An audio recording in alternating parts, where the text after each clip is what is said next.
the confidence level is, and they pretty much believe in themselves, and that's going to be a big key. These two teams met earlier in the season. That was in favor of the Harrison Warriors, and that was over at Harrison. Well, I think when you look at the matchup today, obviously it's going to be a battle of who's going to be the best pitcher. When you look at two outstanding offensive ball clubs, it's going to be one that's going to really have to cut down the other one. So, as expected, a battle of the east side should be good. This should be a good one. Harrison and Bosse comes your way after this timeout. Hi, I'm Jenny Lee Harrison.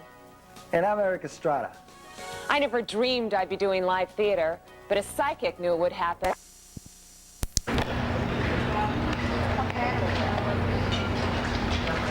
We have got Bosse and Harrison on this Friday night with Doug Emmett. I'm Darren Smith. Little battle of the East Side, Mr. Remick. As we talked about in the pregame, Harrison comes in with a record of 12-7. Look for a lot of offense from them. We saw Bosse last night. They upped their record to 8-3 with a big win over the Wrights Panthers.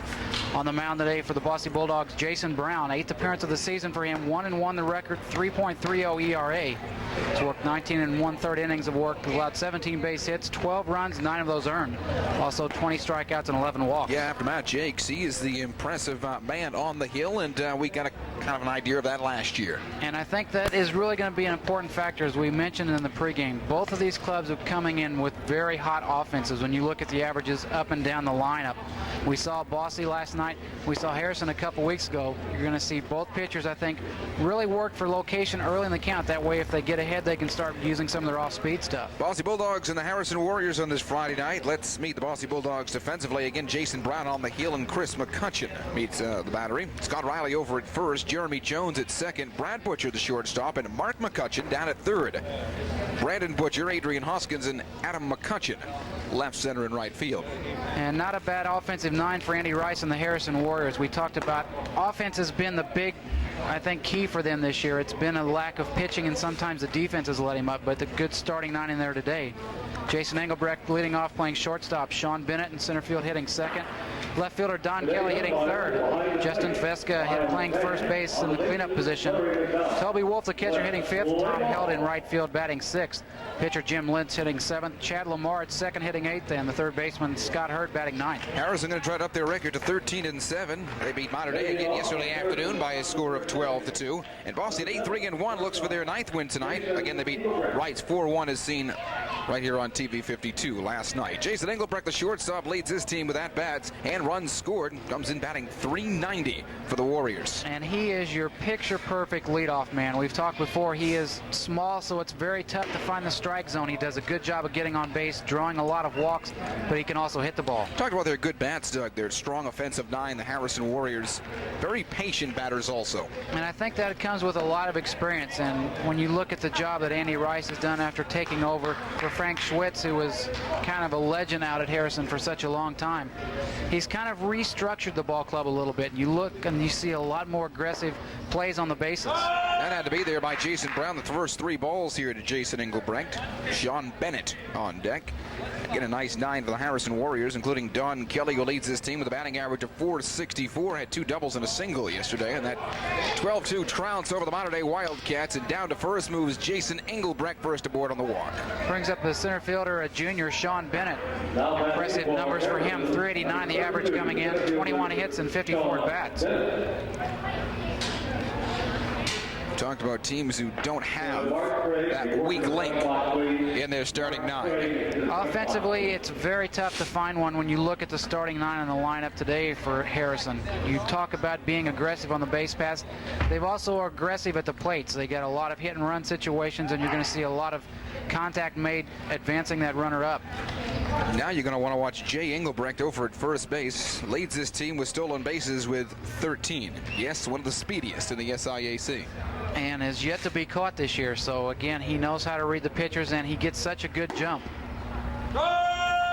Saw Chris McCutcheon with a nice arm behind the plate last night against the Wrights Panthers. We talked very good about Chris McCutcheon, the senior. Well, I think you look at the Bosse defense, and we talked a little bit last night about how the entire ball club has improved. Offensively, defense has been a big key, and as I said in the pregame, you look at what Matt Jakes did last night. He's got the confidence in the guys behind him, and we're going to see the same thing this afternoon with Jason Brown. He knows that if he makes a couple mistakes and allows Harrison to hit the ball, if it's going to be playable, his defensive teammates are going to come up with the plays. 0-1 here to Sean Bennett. Engelbrecht out by 4 over at first, and Brown here to the bat with the 0-1. 1 ball and 1 strike here to Bennett. Kind of basic baseball right here. You've seen a couple times now. Sean Bennett square around as if to try to sacrifice. Might see a straight steal right now with Jason over at first base. We talked about his speed and a good possibility of getting the runner to second base, and you still got the guy at the plate. 1-1 to Sean Bennett. Engelbrecht out by 4. Check him back over at first. As Doug said, he has not been caught in the 1993 season. 13 for 13. And is out by 4 again. Take advantage of that with your size, and he has that size. He's off, and for a 14th time this year, Jay Engelbrecht is safe. Stolen base number 14. A lot has to do with his speed, but also a lot has to do with his ability to read the moves. And we saw Jason Brown throw over to first base 3 or 4 times. Each time, a good base runner is going to take notes as far as what he does when he goes to the plate, what he does when he comes to first base. As I just said a while ago, now you've got a 2-1 count on the hitter at the plate. Don't worry about a sacrifice moving him up. You've got a runner in scoring position at second. Count here's 2-1. Sean Bennett in scoring position, out by 4. Jay Engelbrecht down at second base. And Brown taking time between the pitches, even with the leadoff Engelbrecht when he faced with nobody on. 2-1 to Bennett. Kelly on deck. And missing on the outside for a 3-1 count. Walked Engelbrecht in jeopardy of doing the same thing here to Bennett. And you mentioned, Darren, the fact that he's taking a little bit extra time. I think most pitchers that face a lineup like Harrison, you have to really think about each pitch that you're going to throw, because once you make a mistake, they're going to make you pay for it. 3-1 pitch. Nice comeback by Jason Brown. And it doesn't hurt Jason Brown to let them hit the ball. Like we talked about last night, Bosse showed us some excellent defensive plays. And again, that goes back to the confidence factor of knowing that even if you get a pitch up in the strike zone a little bit, unless it's a line drive base hit into the outfield, you've got the confidence in your defensive players. Well, 2 batters, 2 walks given up by Jason Brown. And here is one of the best sticks in the city in Don Kelly. Continues to improve the average up to 464 now in the season. 26 hits and 56 at-bats. He's also picked up 3 home runs on the season.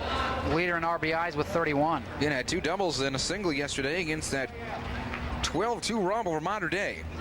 Justin Savesco on deck. First 2 aboard walks. Engelbrecht down at second, Bennett at first. And Brown in early trouble here in the Harrison first. And again, taking a lot of time in between pitches. Don Kelly stepping out, asking for time. Umpires for today, Miles Mann working behind the plate, Larry McDowell out on the bases. First and second for Harrison. Kelly may try to move him up, but takes a look at strike 1. Just kind of a situation where he's going to square around and act as if to sacrifice. When you've got a guy at the plate that is hitting the way he does, you're not going to give up an at-bat. He wanted to see how the defense was going to react. He did one thing. He pulled the third baseman, Mark McCutcheon, in a little bit, so that's going to give him a little bigger hole on the left side of the diamond. Same can be said for Savesco on deck, hitting 400 these days. Engelbrecht goes, hit and run on. Down to second, Brad Butcher. Going to try to get 1 over at first base. Here at the plate, no throw here. In comes Engelbrecht, and over at third, runner safe also. They'll get 1 coming across for the Harrison Warriors. They hit the scoreboard first. Aggressive base running, and again the speed of Jason Engelbrecht. Both runners were off with the pitch. A good job of hitting by Don Kelly, but you got the defense out there for the Bosse Bulldogs as we saw last night. Brad Butcher at shortstop coming up, realizing his only play was going to be at first base, but Engelbrecht never slowed as he got around third. He went all the way home. Moving over to third base, Sean Bennett. Sean Bennett had such a good jump, no way to get him down at second base. So 1 gone, 1 in for the Warriors. Here is Justin Savesco. The 400 hitter takes a look at ball 1 on the outside. Always dangerous hitting Toby Wolf on deck for the Warriors. Battery talks McCutcheon and Brown. And when he's missing, well, he's all over the place early, Doug. And this is kind of what we talked about last night. When you look at a job that Chris McCutcheon does out there on the field, he acts like a coach, and this is basically a meeting between he and Jason just to settle him down a little bit. Just in the first inning, don't worry so much about location and really getting different pitches over the plate. Concentrate on just throwing strikes. 1-0 here at Justin Savesco. And a base hit In between center and right with ease, that score is Sean Bennett. On his way to second is Saveska, and he's got a RBI stand-up double. Just what you kind of expected from the Harrison lineup when you look at those numbers coming in. As Darren mentioned, Justin at 400 on the season picks up RBI number 25, and that is the meat of the order. It doesn't get any easier when you look at the next 2 or 3. Catcher Toby Wolf up next. Help Lynch, Lamar, and Hurt round out the 9 for the Harrison Warriors. 2 in for the Warriors, Engelbrecht and Bennett. 2 walks, Hurt. And a miss on the inside for ball 1 to Toby Wolf. And Harris is a team that if a pitcher falls behind, and we've seen it really the first 3 of the 4 hitters that we've seen in the first inning here, they look for that specific area as far as the pitch coming in, and they take advantage of it. That gets by Mark McCutcheon over at third base. Tough one to field, right up against the line. It's going to be 3-0 the Harrison Warriors. And on the outset, they are making it look easy. As you said, Doug, hitting the ball well, as they have been the past month. And when you look at Harrison, and we've talked about how evenly matched the city teams are this year, Harrison probably one of the surprises this year, because I think people expected a lot more of them. And as we've talked about in our previous telecast, it's not so much that the hitting's not been there. It's been there all year long. It's just a matter of the defense and the pitching really falling in line. That could be it for Jason Brown, as quickly Robin Courtney wants to go to his pen or another option. So we will take this time out in the first inning. You're watching high school baseball's Friday night on WAZ TV 52. Are you dissatisfied with or embarrassed about hair loss or thinning? At Klein's Hair Fashions, we offer a totally unique, non-surgical, custom-fitted hair replacement system. Here is Jason Brown. A short night for him on the hill. He moves over there to first base. Really started struggling from the first batter he faced. He walked the first 2, then an infield ground out that allowed a run to score because of the speed of Jason Engelbrecht, and then back-to-back base hits. And I think when you face a team like Harrison, you expect a lot of offense. Maybe not this much this early, but a very short outing. Only 1 out by Jason Brown. Scott Riley moves in from first base. Jason moves over to first base. Numbers on Riley, Doug. 5th appearance of the season for Robin Courtney and the Bosse Bulldogs. 4 2/3 innings of work, has allowed 2 base hits, 1 run, that run being earned. No record yet, 1.41 ERA. So I think we know that Scott from years past has been very good when you need him, and that's almost what he needs right now, is just a guy to get out there and throw some pitches, get some extra work. Because of all the rain that we've had the last couple of weeks, everybody's going to be playing a lot of games, so a coach really can't use his entire pitching staff in one game. Just 1 out here in the Harrison first inning, 3 already in for the Warriors. And that is Toby Wolf over at first base. Engelbrecht, Bennett, and Saveska all score. 2 walks and a double in between times against Jason Brown. And the single given up by Toby Wolf, the RBI single. Not a threat to go over at first. Brings up the right fielder, Tom Helt. 276, the numbers on Tom on the season, 8 hits and 29 at-bats. 1-0 pitch. Get a nice shot backing up. Brendan Butcher and Adrian Hoskins has it in center field. And that is a big second out, particularly for Riley, who comes on with company there, Doug. When you get in a situation like that, you don't really worry so much about the runner at first base. It's more or less trying to get into the swing of games with your approach to the hitter at the plate. And a good job right there. Scott missed with his first pitch, but then came right back in. And again, you look at the confidence that this pitching staff is going to have because of the defense behind them. Here's the pitcher, Jim Lynch. Lynch, Lamar, and Hurt rounding out the starting 9 for the Harrison Warriors. And Lynch wastes no time. Again, Brandon Butcher, Adrian Hoskins coming back. And between the 2 this time, that rolls back 375. They're going to wave across Toby Wolf. It is going to be 4-0, the Harrison Warriors. RBI double for the pitcher, Lynch. Came in hitting 256 on the season.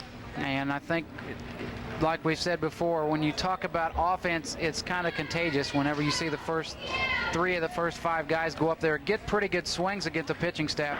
Everybody's going to go up there expecting to see the ball real well, and right now Harrison's doing exactly that.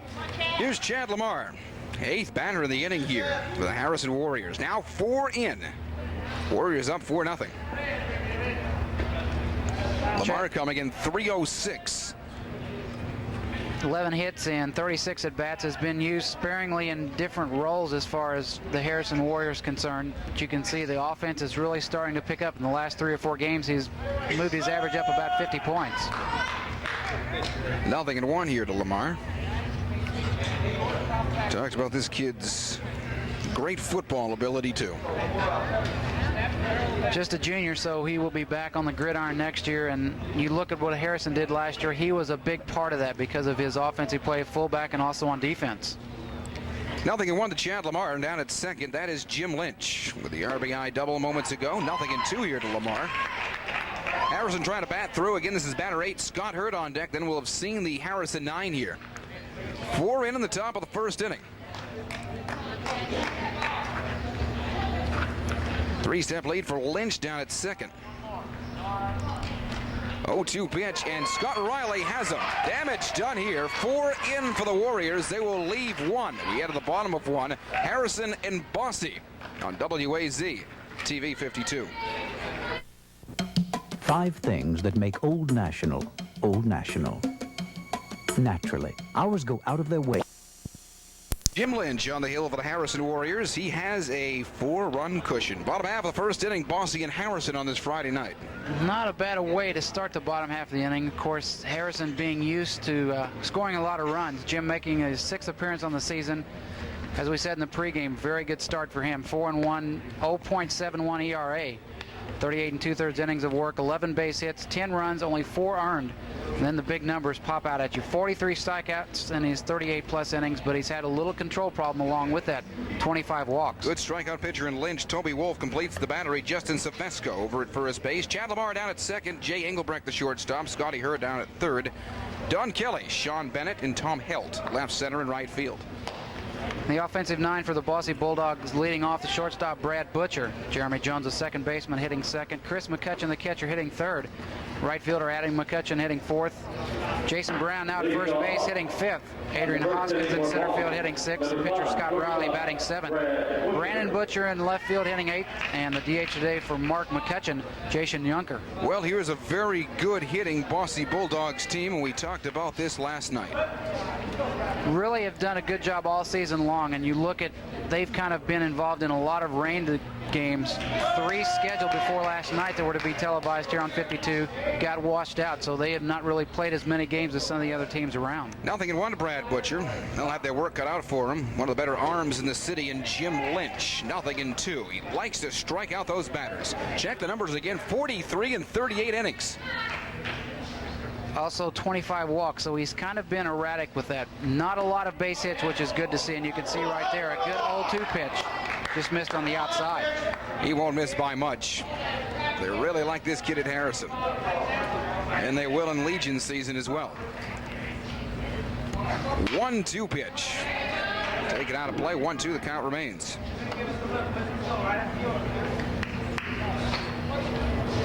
Bosse trying to go to 9-3-1. They'll have to work for it. Right now trailing 4-0 to Harrison in the bottom half of this first inning. Tried to break inside. 2-2 the count.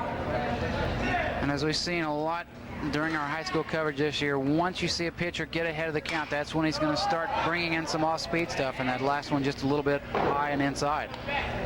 And if he wants to be overpowering, he can, but really he just goes out and gets the job done. He mixes it up, Jim Lynch. He really does. He knows what to do, and again, you look at the confidence that he has going out, especially in a game like this where your teammates score 4 runs for you in the top of the inning. You can basically go out and just throw strikes. That is strikeout number 44 of the season for Mr. Jim Lynch. And there's one away here in the bottom half of the first inning. Brings up second baseman for Bosse, Jeremy Jones. Another one that is getting off to a pretty good start. 289 the average. 13 hits and 45 at bats. Oh, one quick out. McCutcheon. That's Chris and Adam to follow. Brown, Hoskins, Riley, Brandon Butcher, Jason Junker round out the 9 again for the Bulldogs. Trailing 4-0 here in the bottom half of the first inning. Jason Brown early trouble. Walking the first 2 batters they scored. Then a double and a single replaced by Scott Riley. 8 batters faced by Bosse. in the top half of the first inning. 2 balls and a strike here to Jeremy Jones. I think the important factor for Bosse coming into a game like this is just waiting for something like that, a pitch on the outside part of the plate. Good job by Jeremy right there, just going with the pitch, finding the hole between first and second. Yeah, I don't think these Bulldogs are going to lie down and play dead, so to speak, Doug, because they're down by a score of 4-0. Too much pride in Bosse baseball these days. That really gets back to the confidence part that we've talked about the last couple weeks. When you look at Bosse out there, they realize each game that they come to the ballpark, regardless of how it gets started, they're going to have the offensive guys to come through with the plays. They got the pitching staff, and again, they've got good defense. So Jeremy Jones with some speed over at first base, and here's their big bat in Chris McCutcheon. Chris now at even 500 coming in.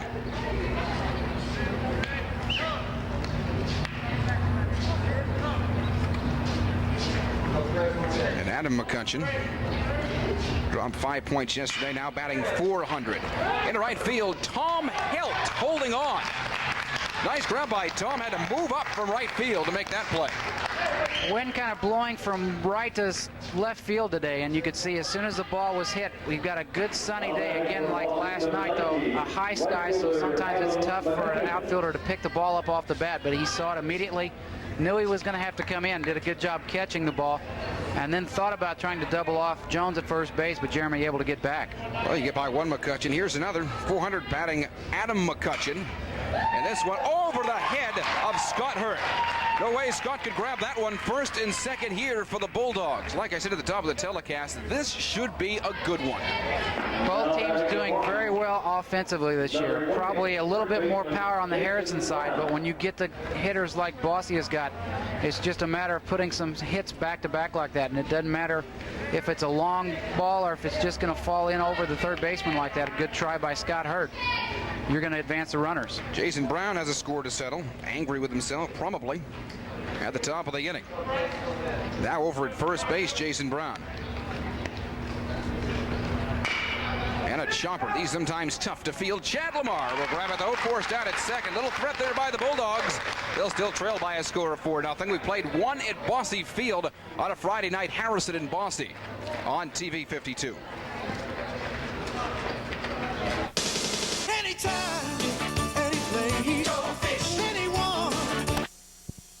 Nothing, the Harrison Warriors. 9-1-2 due up here for Harrison in the top half of the sixth inning. 4 runs on 3 base hits in that first inning. Scott Hurt, Jason Engelbrecht, Sean Bennett. Scott Riley was asked to do the pitching after a shaky start by Jason Brown. And so again, Brown over at first base. Everybody else remains the same. Scott Riley 1 strikeout back in that first. Facing again here, Scott Hurt, first time tonight. Second meeting of the year between Harrison and Bosse, where Harrison won the first over there off the Lloyd. Scott comes in 257 on the season, 9 hits and 35 at bats.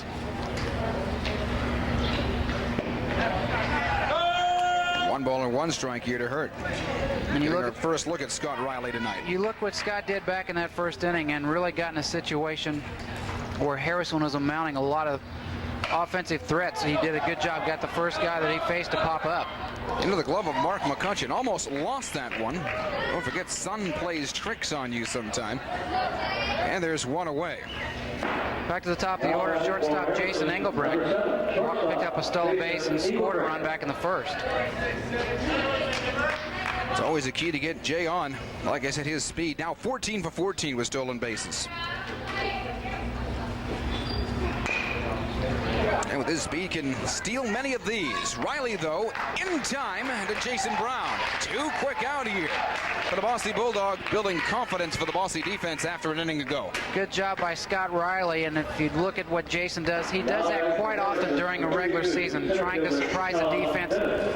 If you ask him, probably a little bit too close towards the pitcher right there. He wants to get that ball down the line, make the third baseman McCutcheon come in and field it, but Riley doing a good job defensively, getting off the mound, making a good strong throw to Jason at first. Over the years, we've seen Jay beat those out with his speed. Just talked about that. Very quick, and 9 times out of 10, he's going to get that ball close enough to where the third baseman is going to have to make a play, and by the time he gets in to make it, he's not going to have a chance. Jay will be valuable for Gary Redmond next year on the University of Southern Indiana. USI awaiting the Sunday night decision in Overland Park, Kansas. Will they not host round one of the National Regional? Everyone will know Monday morning. 0-2 here to Sean Bennett. Bosse going to try to sit him down in order. Missing down low inside for ball one. Sean also walked back in the first inning, came around to score. As mentioned, Harrison put 4 runs on the board. Back-to-back hits, basically results of that. Sylvester and Toby Wolf. 1-2 pitch. Fouled that one off. Sean Bennett trying to go between third and short. Keep the count, 1 ball, 2 strikes. First 2 gone. Hurt in Engelbrecht. And you look at Harrison's offense, we talked about a very potent offensive 9, but it's really these first 2 guys that do the job of getting on base, getting in scoring position for the big 3 and 4 coming up next. Dog rounds, Jason Brown holding on. So after an inning you'd like to forget about in the first defensively, Bosse sits him down in order. We go to the bottom half of the second inning. We've got Harrison and Bosse, part of high school baseball's Friday night on TV 52. Follow the leader. I'm always amazed at I'm Duran Smith with Doug Emig. Bulldogs sit down the Harrison Warriors in order in the top half of that second. And that's going to give them a little bit of confidence after a 4-run first inning by the Warriors. Hopefully get some offense going here in the bottom half of the second inning. Hoskins, Riley, and Butcher, 6, 7, 8 in the lineup. So Bosse trailing 4-0 to Harrison. Scott Riley in the defense have done the job since coming in late in that first. Just a shaky start tonight for Jason Brown. His best not seen here tonight. Second best numbers on the pitching staff, though, for the Bosse Bulldogs, who, like we said, have done very well this year. Here's 0-1 to Adrian Hoskins. And like we said last night, his average is a bit down this year.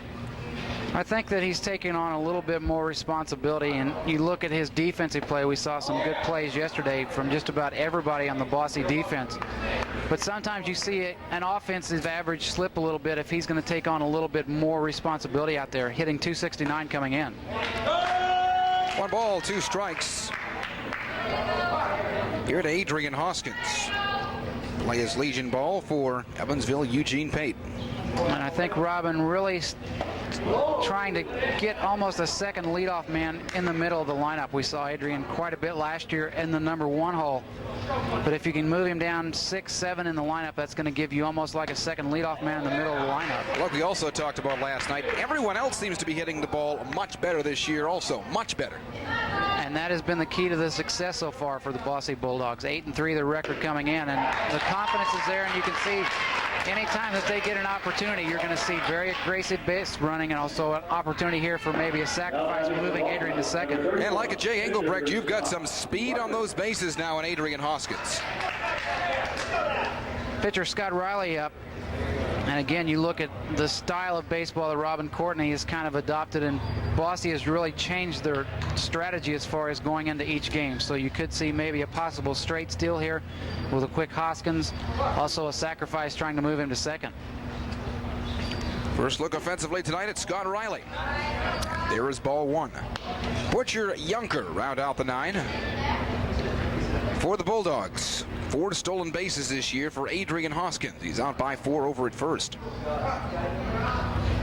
Scott hitting 297 coming in. Picked up 11 base hits, also 9 RBIs. 1-0 here to Riley. Keep an eye on Hoskins over at first. Hoskins goes. Here's the arm again of Toby Wolf. And off a deflection, a nice save before it went into shallow field. Okay is Hoskins. Pretty good pitch to handle right there, but because Adrian got such a good jump, no chance at all really for Toby to get a good throw down there. He made a good throw, kind of skipped past the shortstop, Jason Engelbrecht covering. Good play by Chad Lamar, the second baseman, backing up the play. 2-0 here to Scott Riley. Brandon Butcher on deck. And 2-1 from Lynch. Lynch now 44 strikeouts, 39 innings pitched. Had the first of the ball game, Brad Butcher looking. 2-1 pitch is high. Cadell afford to Walker Riley. Brandon Butcher has been hitting the ball well lately. And this gets back to what we talked about when we were talking about the stats on Jim this year. A lot of strikeouts versus innings pitched, but he's also given up quite a few walks. And I think more or less it's just a concentration factor, or sometimes he's putting a little bit too much pressure on himself. You talked about the control, Doug, and that's exactly what we're seeing right now. Kind of surprised that you're not going to see Toby Wolf, and it looked like he walked out a little bit just to try to settle him down a little bit. Calm down, concentrate out there, and just basically do what you did in the first inning. If Bosse's going to get some hits, let them enter it themselves. Well, there's Brandon Butcher. Runners at first and second for the Bulldogs, who trail 4-0 here in the bottom half of the second inning. So they're in need of runs. Lynch, like so many of the great pitchers in the SIAC, sometimes appears to be his own worst enemy. We've talked about that before. And really, when you look at how he's approached each hitter to this point, the first pitch has not been the problem. It seems like almost every hitter that he's faced, the first pitch has been there for a strike. 0-1. That's Hoskins down at second. Scott Riley at first. Both on the walk. Hoskins had his 5th stolen base of the year moments ago. You can see Adrian doing what a good base runner is supposed to do out there at second base, trying to break that concentration of Lynch on the mound. Bluff back to second base. And a nice base hit is probably going to score Hoskins. We talked about how speedy he is. Here's 0-1, and again high from Lynch. Lynch has been missing high here in the second inning when he's missing. And again, you look at it, could be something mechanically, or it's just a matter of him at this juncture of the ball game worrying a little bit too much about the runner at second base. He's got a 4-run lead, and if he runs into trouble again, you'll probably see Andy Rice come out just to settle him down and say, okay, we've got a big cushion, let's just come out here and throw strikes. 1-2 the count. 1 strikeout again for Lynch. So far tonight, that's Brad Butcher. Back in the first. Walked the last 2 batters. It's first and second for the Bulldogs, and nobody gone here in the Bulldogs' second. The breeze will give you part of left field. On the inside again for a 2-2 count. Jim really came out throwing hard in that first inning, and now it seems like he's throwing more than he has to. Well, they did a good job in the first inning. 2 base hits by the Bosse Bulldogs, but both of those left on base. Really didn't struggle a lot with his control. That started here at the beginning of the second. Well, that's a big out, and that's a big K for Jim Lynch. Needed that one. Brings up a pretty good number 9 hitter for the Bulldogs. Jason Yunker, the DH today for Mark McCutcheon. 320 the average on the season's picked up 8 base hits and 25 at bats. Also a home run, driven in 9 runs. Not bad when you're number 9 batter. Hitting the neighborhood of 320. We've seen the 9 down for the Bosse Bulldogs. 2 strikeouts through 8 for Jim Lynch. Right now 2 on. 1 gone here in this second inning. And there is strike 1 to Yunker.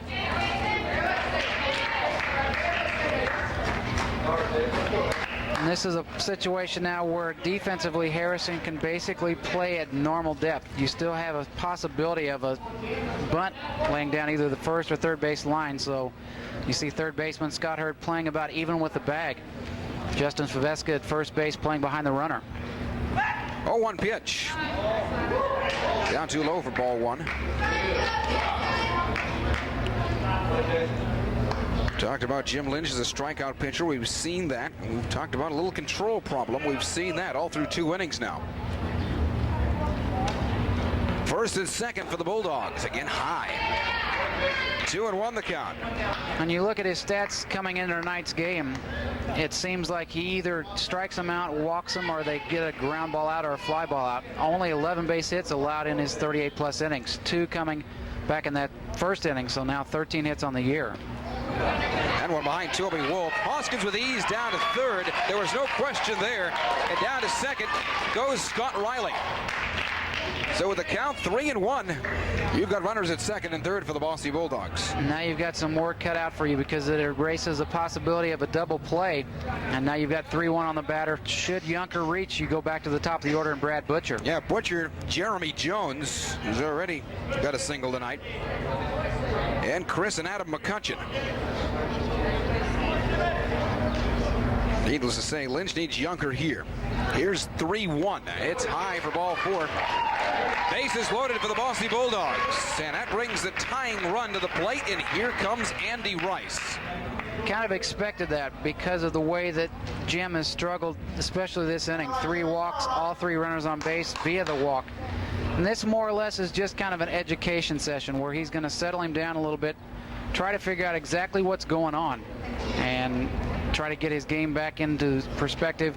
You've got the bases loaded, so you're going to have a double play at any base, and you can see Andy on the mound right now talking about mechanics, and right now that is what his approach is. Whip the ball in, look at your location as far as when you release the ball. They are a double play ground ball from getting out of this, and I think that's maybe one of the things they're talking about. Other than that, concentrate on what's on there. One of the fastest players in the SIAC is 90 feet away in Hoskins.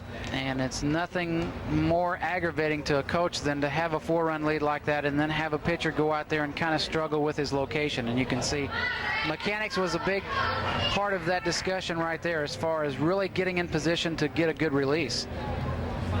So the 5th batter here in the inning will be Brad Butcher. 3 on, 1 out. Brad tonight 0 for 1, a strikeout victim back in the first inning. But a big opportunity right here, and Harrison knowing that Bosse is very dangerous offensively, so not just this inning. You can see 1st and 3rd pulled in. They're going to come home with a play at the plate. If it's a ground ball to 2nd or short, they're going to try to turn 2 in the middle. Here's the first big one by Lynch. There is strike 1. Trying to get Butcher a 2nd time. 2 strikeouts through the 9 batters for Lynch. Probably walked 3, and right now those bases are loaded. 0-1 pinch by Lynch. Holding off was Butcher, and they say 1-1. 316 the average for Brad coming in, and has done the job in this situation when he needed to. 12 hits on the season, has also got 6 RBIs. 1-1 pitch, 1-2. Butcher, like we said last night, not afraid to swing that bat. One reason for his plus 300 batting average.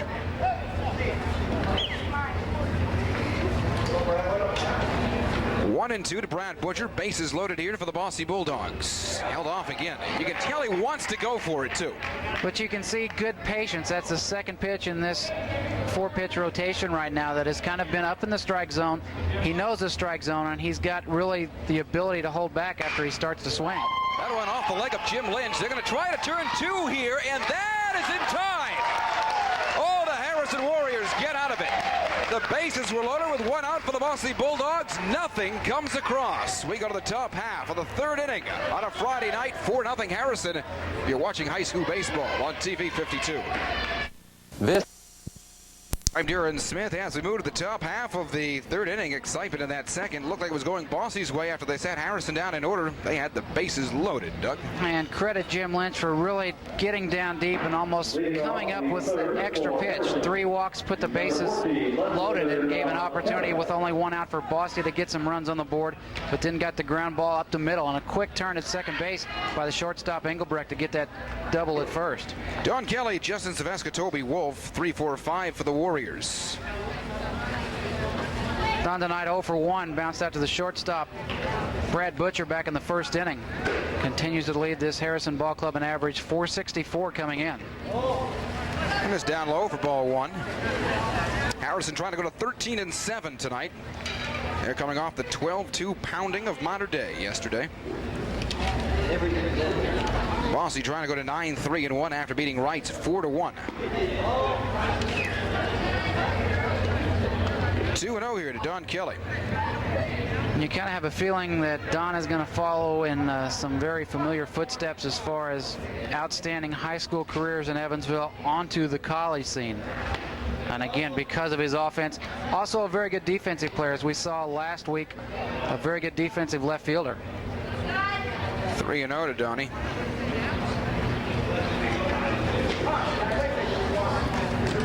One that has to be there for Riley at the corner.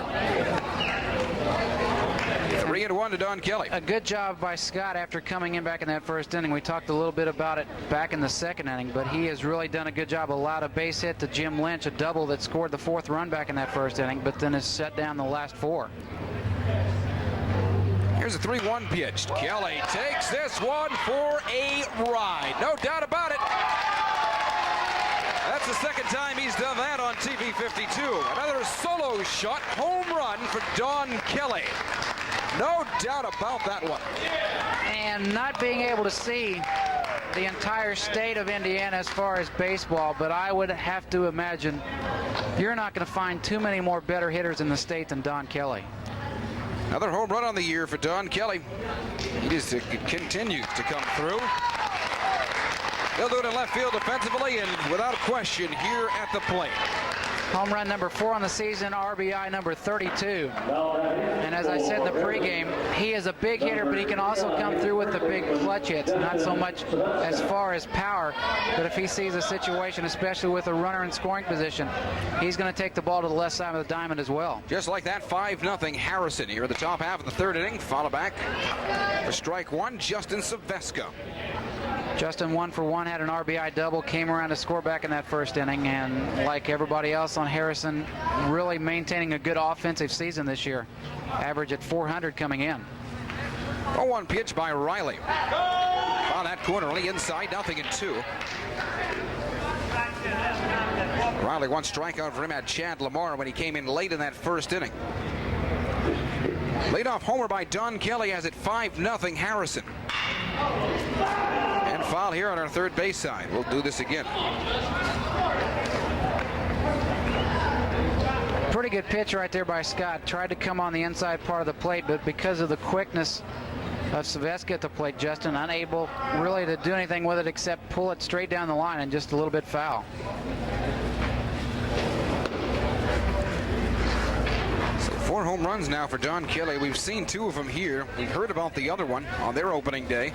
A grand slam against Tecumseh in a game Harrison won 23-1. 1-2 here to Justin Savesco.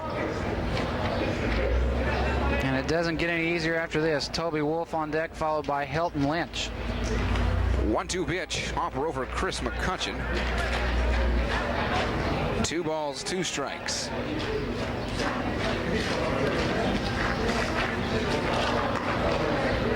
$5-0 Harrison.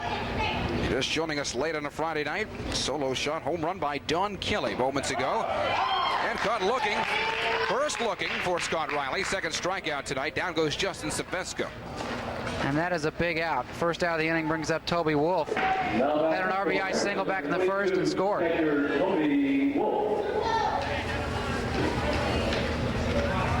Toby really starting to pick up the average a little bit. Came in at 345 on the season. And he is another one, as we saw last year, can go deep. He got distance on that one. That was over the wall towards Garvin Park, but it was foul.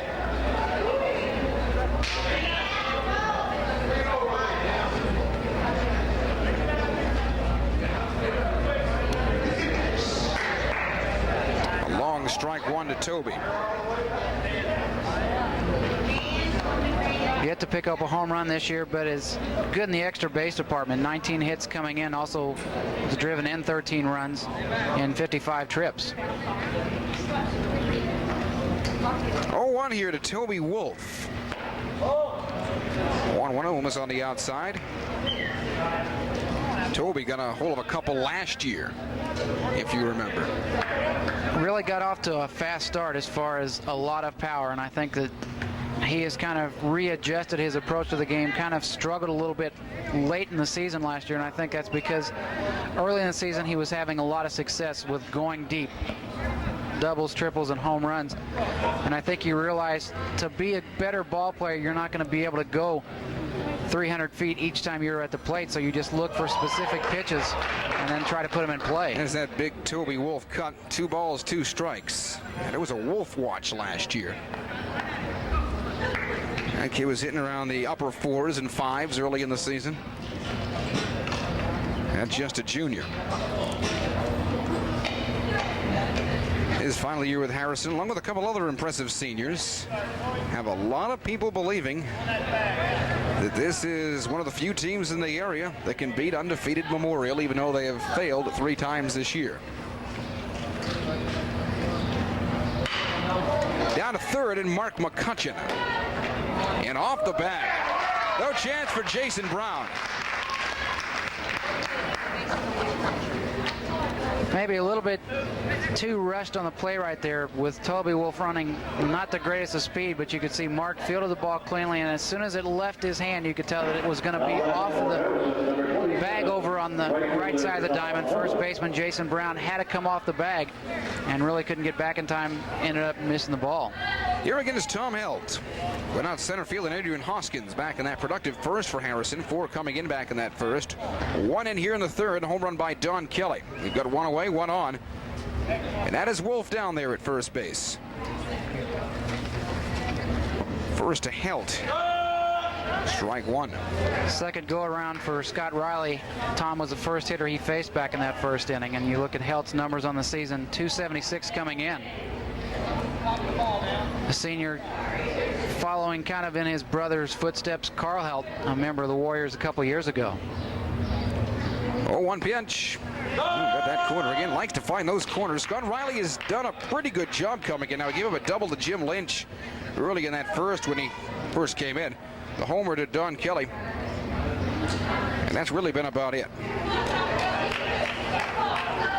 And confidence right there on that last pitch. As you see McCutcheon go out, talk about signals right now, especially with a guy on first base. You want to make sure that both the pitcher and catcher know what's coming. But he came in with a good off-speed pitch and caught that inside part of the plate.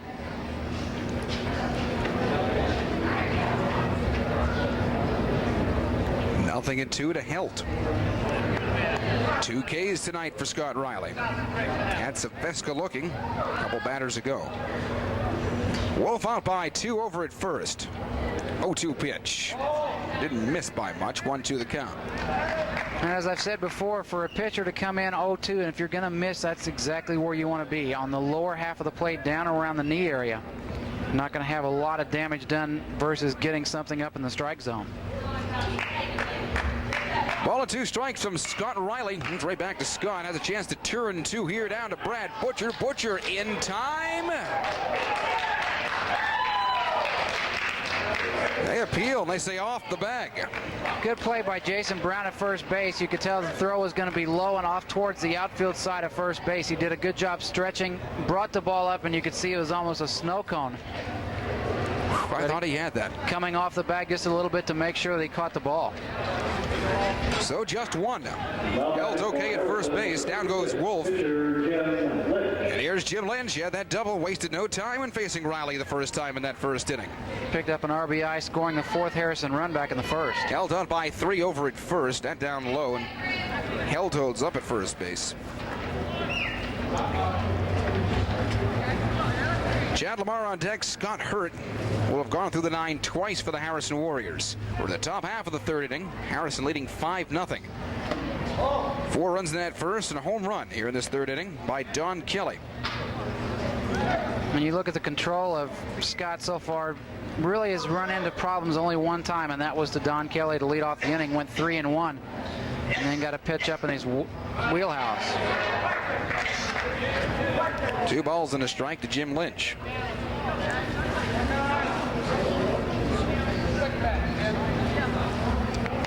Helt again nose out, 4 steps over at first base. 2 gone here. Top of the third inning. Again, Chad Lamar is on deck.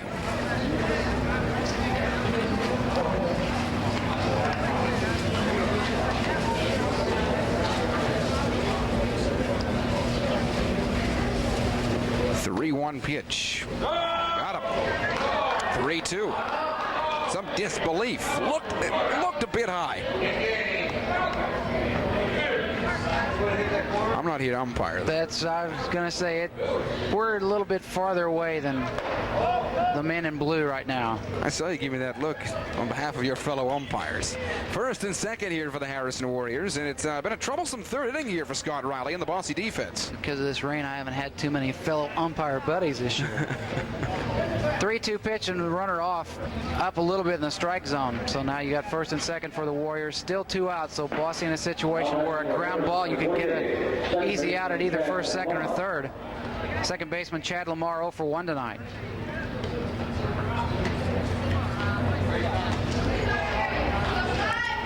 First strikeout for Scott Riley was Chad Lamar, which ended that first inning. First and second here for Harrison. Lynch on for that second time, inside, ball one. And I think Scott still realizes his team is still involved in this ballgame. It is still early, and he's going to have to come through with a big pitch. He's got 2 outs to his advantage right now, and you're getting down towards the lower half of the lineup. But against a team like Harrison, that doesn't mean a whole lot. 1 ball, 1 strike to Chad Lamar. Wind blowing straight away. Not too bad. You can have your number 8 hitter hitting over 300. Not bad at all. Like I said, very few weak spots here in the Harrison 9, no matter who they put in there. You're looking at some of the bench. Impressive numbers. 2-1 here to Chad Lamar. Harrison up by a score of 5-0. Top half of this 3rd inning. 1 already in. As we saw Jim Lynch struggle a little bit last inning, I think we're seeing the same thing right now with Scott. That time a breaking pitch, it looks like he's not really breaking it off right on top, a little bit high once it crosses the plate. 2-1 from Riley. 2-2 the count. Not allowing himself to fall behind any longer.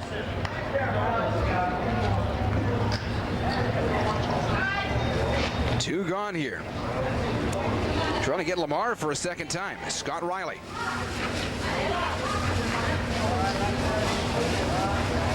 Two-two pitch. He got him second time tonight. Down goes Chad Lamar, thanks to Scott Riley.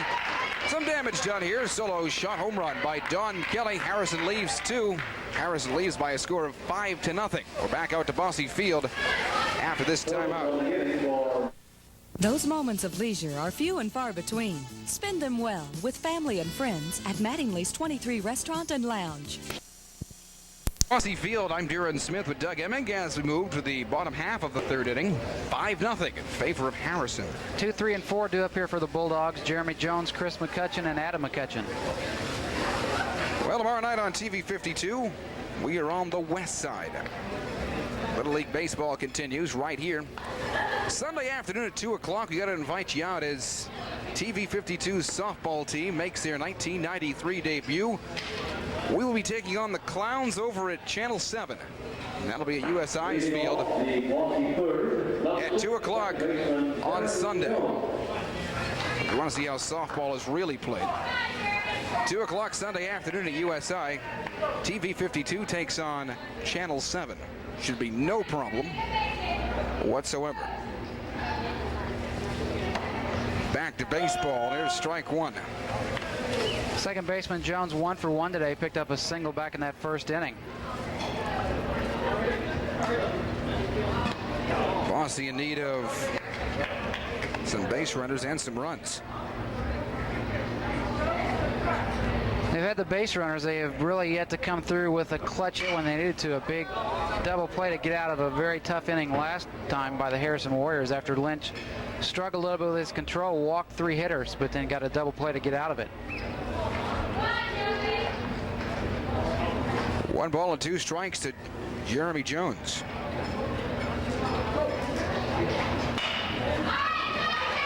Slow roller. Engelbrecht, and that is in time.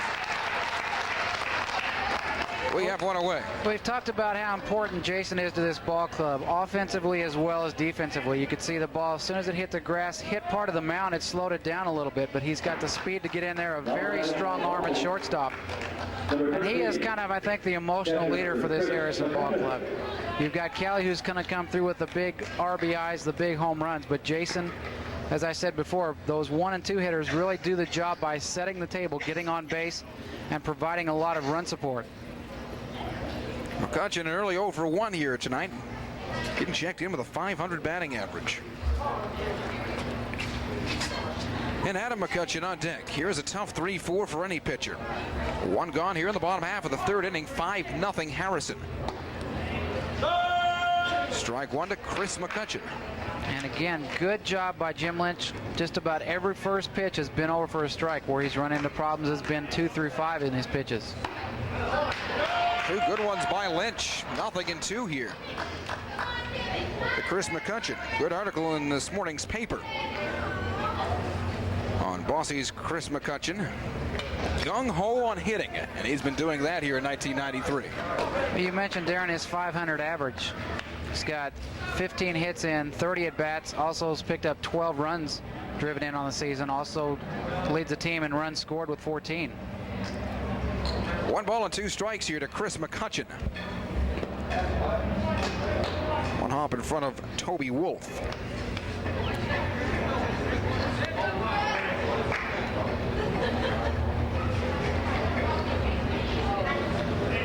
Not much of a wind to talk about today. Right now blowing out. 3-2. Again, Lynch is up and down. Inconsistent, and that's something I think that has kind of plagued him all season long, although with a 4-1 record and ERA under 1, he has not had a lot of problems. Second time to Engelbrecht, almost no doubt about it. Second time, 6-3, we have 2 away. Brings up the right fielder, Adam McCutcheon. And just like Chris, doing a good job with the stick this year, 400 the average coming in. He's picked up 16 hits and 40 at-bats. Leads the club in runs driven in with 18. So Adam going to try to get it going with 2 away. Slower moving game, bottom half of the 3rd inning. Runs being scored in that first, 4 coming across. And then Bosse left the bases full in the bottom half of the 2nd inning. That took some time. A lot of runs. We've also seen a lot of walks so far, so that is going to kind of take care of a speedy game early. Now thinking 1 here to Adam McCutcheon.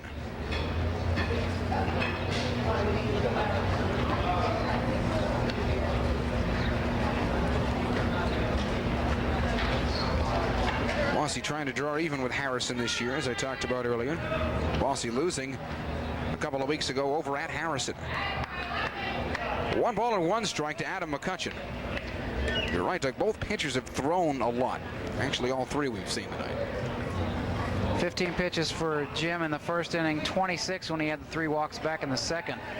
And now going 2-1 to the hitter, Adam McCutcheon. First 2 gone, down to the shortstop, Engelbrecht. Harrison leading 5-0. Quickly to count 2-2. Lynch looking for his 3rd strikeout tonight. He's had Brad Butcher, he's had Brandon Butcher. And that has been a big key, I think, this year for his success, has been his strikeouts that he's had to this point. 45 now in the season. 2-2 pitch. All Jay Engelbrecht. 3 times it goes 6-3, and you had to work for that one. Credit Justin Sabeska just off the bag. Tagged the base runner for good measure. Adam McCutcheon goes down. So do the Bosse Bulldogs as we go to the top half of the 4th inning. On a Friday night, you're watching high school baseball's Bosse and Harrison on TV 52. I'm Darren Smith with Doug Emig as we move to the top half of the 4th inning. Harrison and Bosse on this Friday night. Still up here for Harrison in the 4th inning. Bottom of the order, Scott Hurt, and then back to the top with Jason Engelbrecht and Sean Bennett. So the first time tonight, Bosse has been retired in order. Time's down to Engelbrecht. And Harrison trying to add to a 5-0 lead. 6 batters faced by Riley in that 3rd inning. And that was really the first time that we saw Scott struggle since he came back in the 1st. 6 pitches in the 1st inning, got 2 of the 3 batters he faced. Then set down Harrison 1-2-3 in the 2nd. 2-0 pitch. Found down the middle of Scott Riley and 2-1.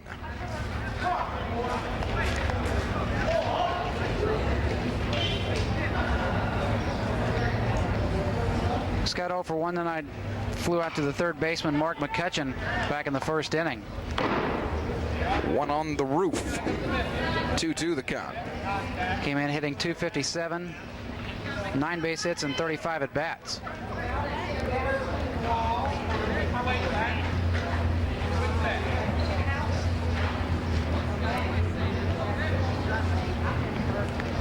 Hurt, Engelbrecht, and Bennett here in the 4th. Inside stuff, 3-2. Again, like we talked about earlier, both Riley and Lynch throwing a lot. When you look at one walk last inning, the home run to Don Kelly was on a 3-1 pitch. Struggled a little bit the next couple hitters that he faced. Went 2-2 on a couple of them. Big out right there, though. That's back-to-back Ks for Scott Riley. Ended the inning with Chad Lamar. And that is number 4 on the night for Scott Riley. Back to the top of the order, Jason Engelbrecht. 0 for 1 tonight. Reached on a walk, stole a base, and scored back in the first inning, and then tried to get on with a drag bunt. A good play by Lynch to get him at first. Or actually, Riley got him at first. It'd be terrible if his teammate got him. Adrian Hoskins backing up. Again, that could be trouble when 2 collide. Brandon Butcher holding on. We saw 3 almost come together last night for what we saw. Had Hoskins coming in who got the worst of it. And that really gets back to what we talked when it happened last night about communication. Wind has picked up a little bit now, blowing again from right to left field, and you could see that left fielder Brandon Butcher coming over. He's going to take it until he hears Adrian Hoskins, who kind of acts as a director out there in center field. He's going to get to all the balls that he can. So 2 away here. Sean Bennett takes a look at ball 1. Another one that walked back in the first inning, came around to score, and then fouled out back in the second inning to first baseman Jason Brown.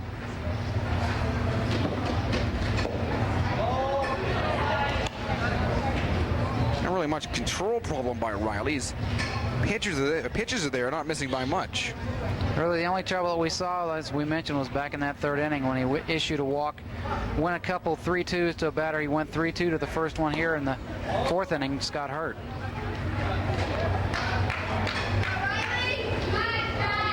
And hitting the first 2, he's 3-0 here to Bennett.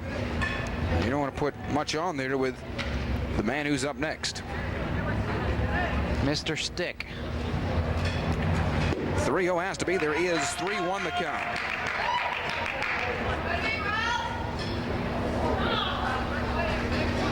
I think an opportunity right now for the defense of Bosse to kind of get a little relaxing inning. They did the same thing back in the second inning when Scott went 1-2-3. 1 run coming across on a base hit last inning, and now issues another walk. So on goes Bennett, and here comes Don Kelly. Don denied 1 for 2, bounced out to the shortstop Brad Butcher back in the first inning, and then had the solo shot back in the third that gave Harrison a 4-0 lead.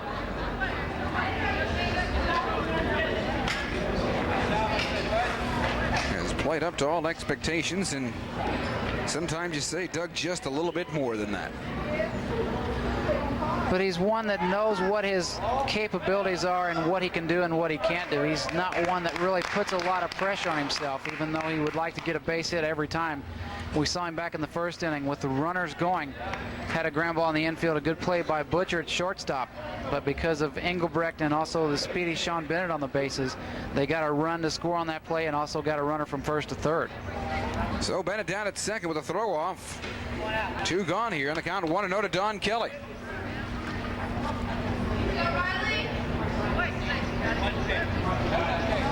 And Kelly with a nice 3-for-3 afternoon yesterday. Down to third. This is gambling, and he got there. Bennett easily into third. Straight steal right there, and pretty good hit and run situation. If the pitch is going to be one that Don's looking for, he's one that's going to make a lot of contact. Very rarely do you see him strike out. So Andy's got the confidence that if he does send the runner and it's going to be a pitch that Don can hit, he's going to get a bat on it.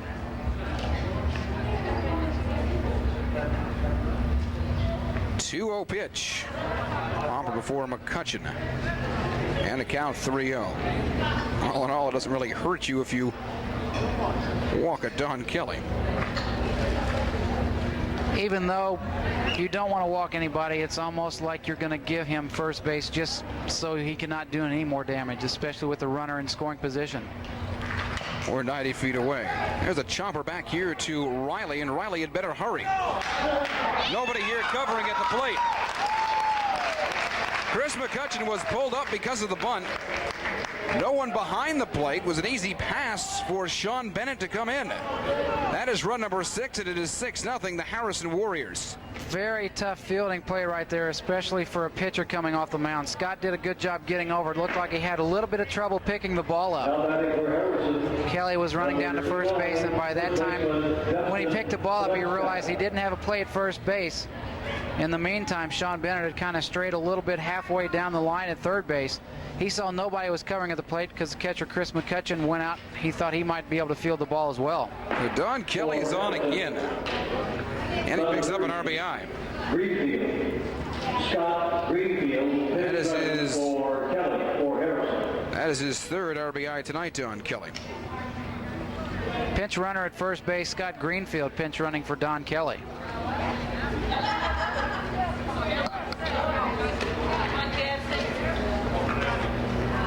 Justin Saveska.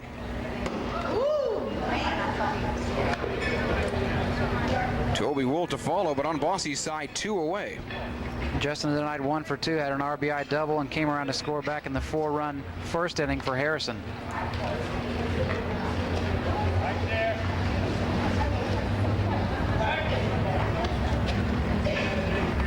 Six nothing Harrison. 4 of them coming in the first.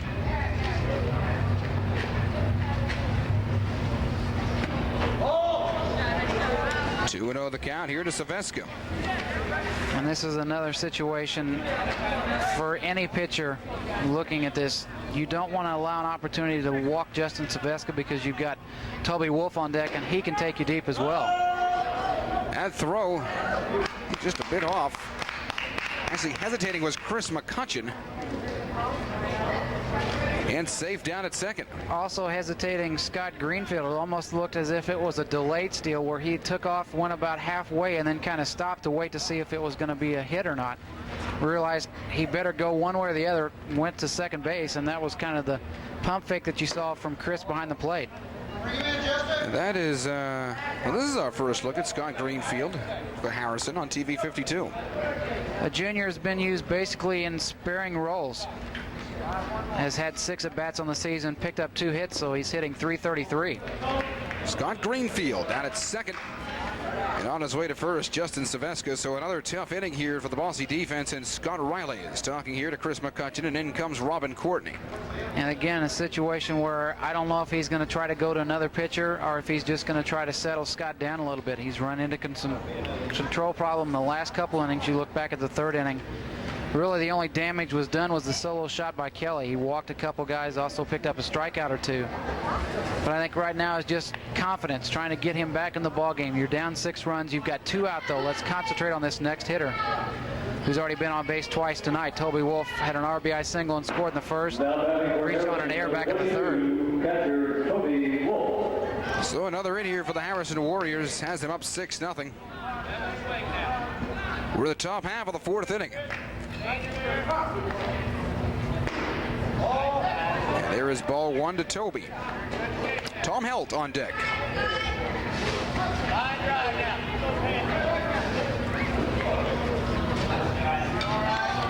Sixth batter here of the inning. Inside letter high, ball 2.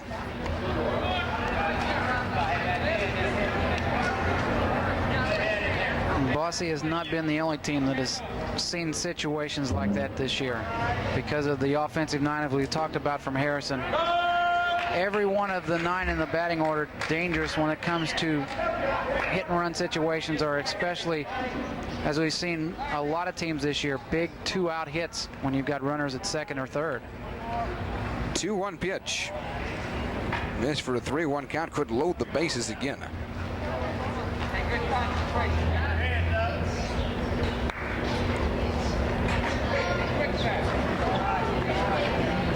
Riley trying to get out of it. 3-1, Toby Wolf upstairs. Backing up a couple, moving in, Brandon Butcher.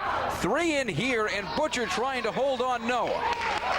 Got a glove to it, that was about it. Here at the plate and gone. Down goes Saveska. So they get one here at the plate. One came in along the way. It is 7-0. The Harrison Warriors as we go to the bottom half of the fourth inning. You're watching high school baseball's Friday night on TV 52.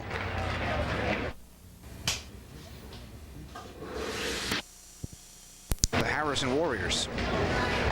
Two up here for Bosse. Jason Brown, Adrian Hoskins, and Scott Riley. Hitters 5, 6, and 7. So a tough go again. Longer half innings, it seems, and as we've talked about, more pitches being thrown. Same we said, though, for Jim Lynch. Bosse threatening, as we said back in that second. They went down in order in the third. Little threat back in the first inning. So again, it's Brown, Hoskins, and Riley for the Bulldogs here in the bottom half of the fourth inning. I think an important factor right now for Harrison, especially pitcher Jim Lynch, with a 7-run lead, just go out and throw strikes. You've got the defense behind you, so you know that they're going to come up with most of the plays. If Bosse's going to hurt you and they're going to be able to get some runs on the scoreboard and make it earn it themselves. So Jason Brown to get us started. Bosse being out hit 6-2, where it counts 7-0. Lynch with a 7-run cushion, fires in strike one. And again, that first pitch there for a strike, that's been important. And you look, he struggled a little bit back in the second inning, 3 walks, but then responded back in the third, got him 1, 2, 3, all 3 ground ball outs to the shortstop Jason Engelbrecht. Starts out similar like he did in the first inning, but he got Brad Butcher looking. Here's 0-2 by Lynch. And Scott hurt. Not in time. And I don't consider Jason Brown to be one of the fastest players on the Bosse Bulldogs either, and Brown got there. Well, I think he realized as soon as he hit the ball, it could be a tough play, so he was not really watching the ball. As soon as he hit it, he took off for first, and it looked like when Hurt went to field the ball, it hit that middle part between where the grass separates from the dirt portion. Took a little bit of a funny hop, so he had to readjust a little bit, and that slowed it down a little bit. A good strong throw over to Justin at first base, but Brown able to beat it out. So the first aboard for the Bulldogs, they need him. They trail 7-0 here in the bottom half of the fourth inning. High school baseball goes 7. The outside there is ball 1 to Adrian Hoskins. Reached on a walk back in that second inning, went to second on a stolen base, wound up at third. But then that was the double play inning where Harrison loaded the bases and then got the double play to get out of the inning. Lynch fires in the 1-0-1-1, big cut by Hoskins. Trying to hit back into the 300s where he belongs.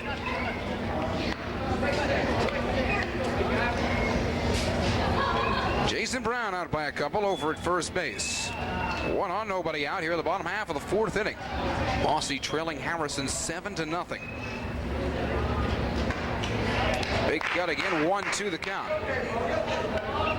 And you look at, we talked earlier about limited action right now for the Bulldogs. This is only the 12th game of the season for a lot of these guys. 8-3-1 the record coming in. Adrian only 26 at-bats to this point. So the more at-bats you're going to see, I think you're going to see some of the players that are off to a slow start, they're going to get that average up close to 300.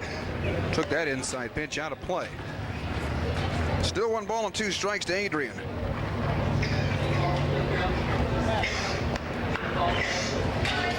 And we saw with Brown moving pretty well down at first base, you could see a situation here, especially with the speed of Hoskins. If you get a ground ball in the infield, you're probably just going to be able to get the force at second. 1-2 pitch. Oh, that fooled Adrian. He didn't like that one. Another strikeout for Jim Lynch to add to his big total. Number 3 on the night gives him 46 on the season. Brings up the pitcher for Bosse, Scott Riley. One of the 3 that reached on a walk back in the second. Butcher and Junker rounded down a second time for the Bulldogs.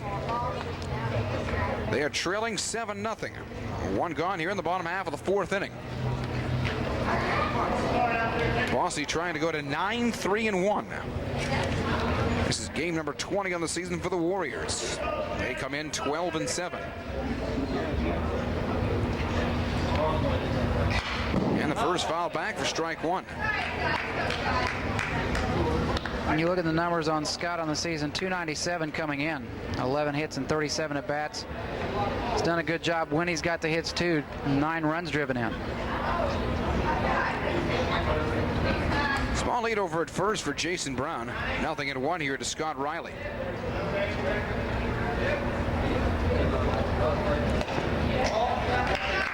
And 1 ball and 1 strike.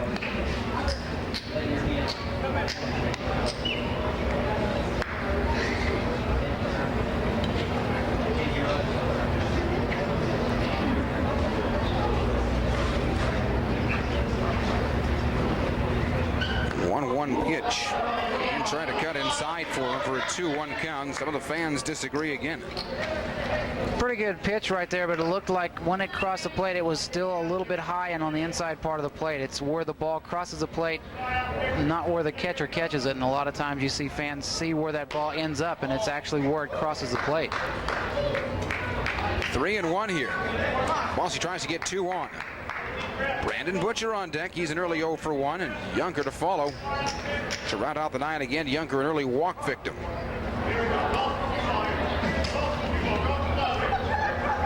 Wind out towards left field. Here's 3-1 by Lynch. On the ground, grab by Sveska. Oh, nice grab by Justin. All his. Well, we talked about the defense that we've seen this year, and we talked a little bit about it last night in our Bosse Wrights game. It seems like everybody has really improved defensively. A good example right there with Justin playing at first base, holding the runner Brown on. He came off and realized the only play he was going to have if he knocked it down was at first, and he got over, went to the ground, fielded it cleanly, and then got the force. So quickly 2 away. Here again, Brandon Butcher struck out back in that second, where Bosse left the bases loaded.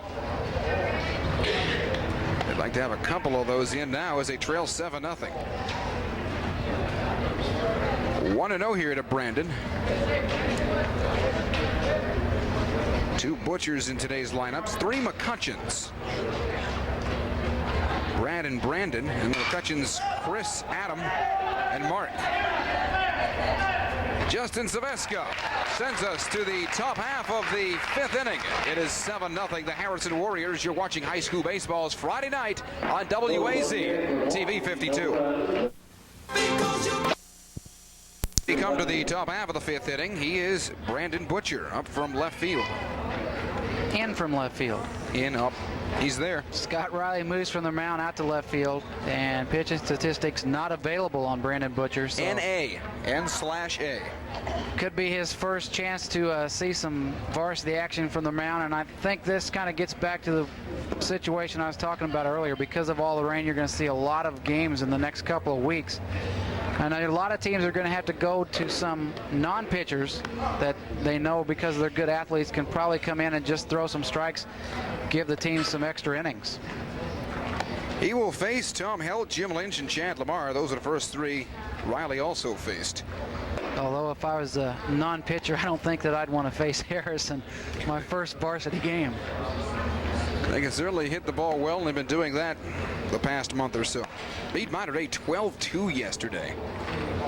Well, we talked about Harrison earlier this year, and I'm sure along with Andy Rice, his coaching staff, the players, and all the fans of Harrison, trying to figure out exactly what it's going to take to get them back on the winning track. The offense has been there pretty much game in and game out, and it looks like with warm weather around, you're going to see a lot more opportunities as far as practice, working on the defense, and also a lot more games. So this is really the point in the season that every coach is looking to refine those problem areas that they had earlier in the season, gearing up for the sectional play in a couple of weeks. Well, you take a look at their record, Doug, 12-7, nearly half of those losses to their big rivals in Memorial. That has a lot to do with the program, too. And you kind of figure that it's always hard to beat a team 3 times in 1 year, and there could be a possibility where the matchup could come up again in sectional play. It's going to be a very interesting sectional draw. That should tell you a lot. I like a lot of teams' chances actually in both sectionals. North lost a heartbreaker last night, 1-0 to Gibson Southern. Running into that hot pitcher over there. Jim Reed always has a good ball club up there, and you look at what they have been able to do the last couple years, and dating all the way back to the days of Casey Witten, who is now playing up at Indiana State. Always seem to have, as well as a lot of teams in the area, that one outstanding pitcher. 1 ball, 1 strike here to Tom Helt. Brandon Butcher, who we do believe is making his 93 debut on the hill. And I'm sure that a couple years in the past, he has had some pitching experience in the reserve level, if not at the varsity level. Just first time we've seen him or actually have any stats on him for the 93 season. Trying to chase his first here. 2-2 the count to Helt. Tom tonight 0 for 2, flew out back in the first inning of the center fielder Adrian Hoskins, and then reached on a fielder's choice back in the third. 2-2 to Tom Helt. Brandon Butcher trying to get his first. Well, he throws the maximum here, 3-2.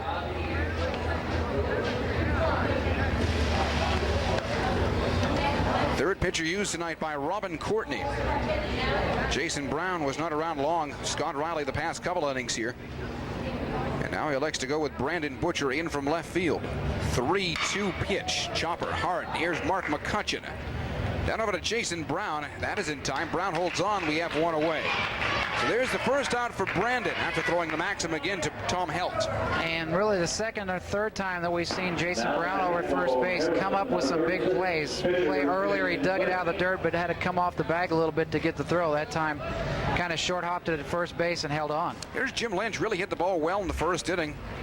Able to pick up an RBI double. He walked back in that third. So one gone here in the top half of the fifth inning. 7-0 Harrison. They're looking to go to 13-7. There is strike one to Jim Lynch. And a chance now for Jim to kind of help himself a little bit with a 7-run cushion. He's not worried so much about offense, just a matter of getting up there, getting your at-bat, and then getting back to the dugout and relaxing. There's Brad Butcher again. Great defensive effort last night. Continues it here. We have two away. We talked about the defense of Bosse and how it has improved, and a good example, as Darren said last night, Brandon Butcher coming up with 2 or 3 outstanding plays at shortstop. A pinch hitter. Number 35, Causey. Dwayne Causey, pinch hitting for Chad Lamar. New face, Doug. Saw him the other night in a pitch hitting role a couple weeks ago for the Warriors, a junior Dwayne Causey, pitch hitting for the second baseman Chad Lamar.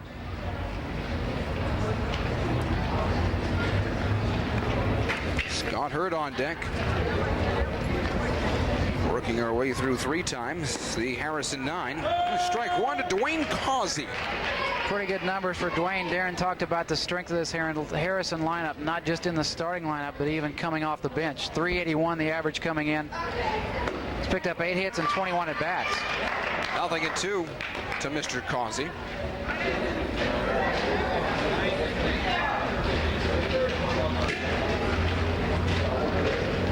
Butcher going to try to sit him down in order. And on the outside, he has his first strikeout of the night. Down goes Causey. In order to go the Harrison Warriors. We go to the bottom half of the fifth inning on a Friday night. Harrison and Bosse baseball continues on TV 52.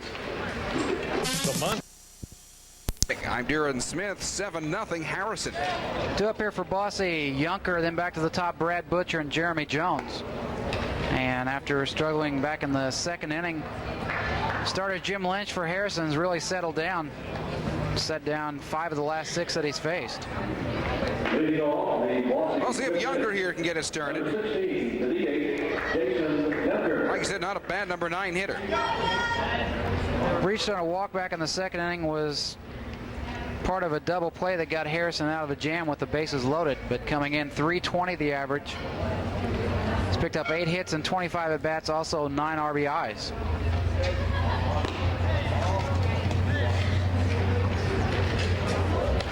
Here's ball 1 by Jim Lynch. First time in a long time that first pitch hadn't been a strike. Yeah.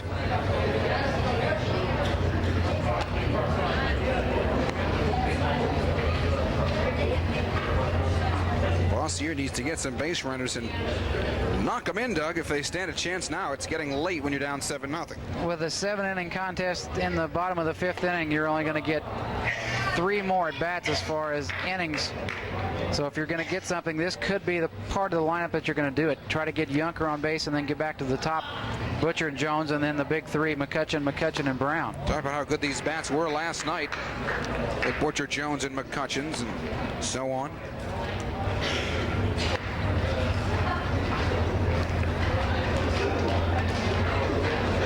Three-0 to Junker.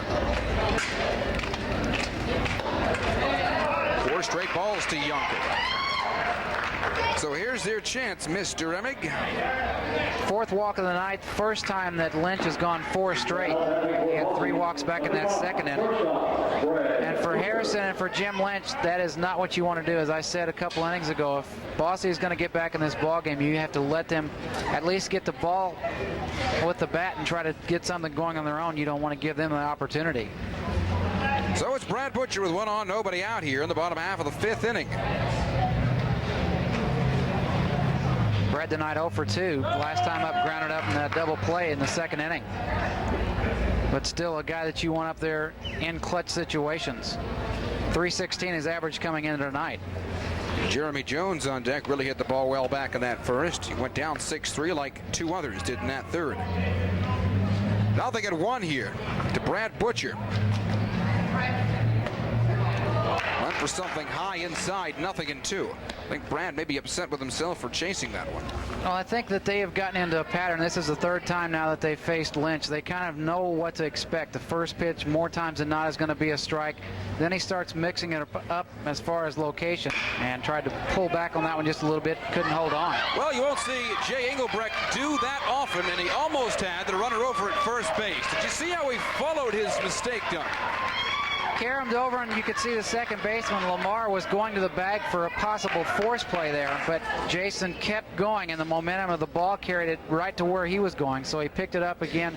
A good job defensively by Justin Spesco over at first base, going down and getting it, keeping it from going over into foul territory. First error committed by the Harrison infield. 2 aboard here for the Bosse Bulldogs, and here's that meat of the order, Jeremy Jones. Nobody gone and 2 on.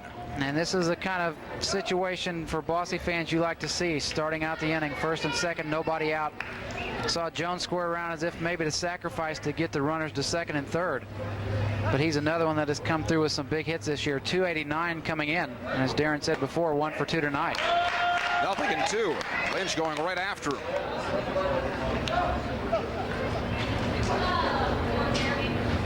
Junker down at 2nd, Butcher at 1st. 0-2 pitch. Waste 1 high for ball 1. Not bad location from Jim, but you don't want to get too far into the pitch count. You've gone 1-2 now. You almost want to come back, and this is where a coach looks for determination and just overall aggressiveness on his pitch location and how he approaches each hitter. Wobble by Wolf. Runners hold 1st and 2nd. 2-2 now the count to Jeremy Jones.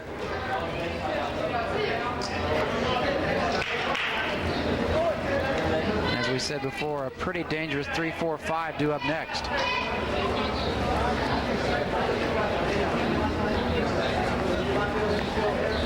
Two-two pitch. Missed him on the outside, 3-2. Bosse's had the bases loaded once tonight. I was back in that second.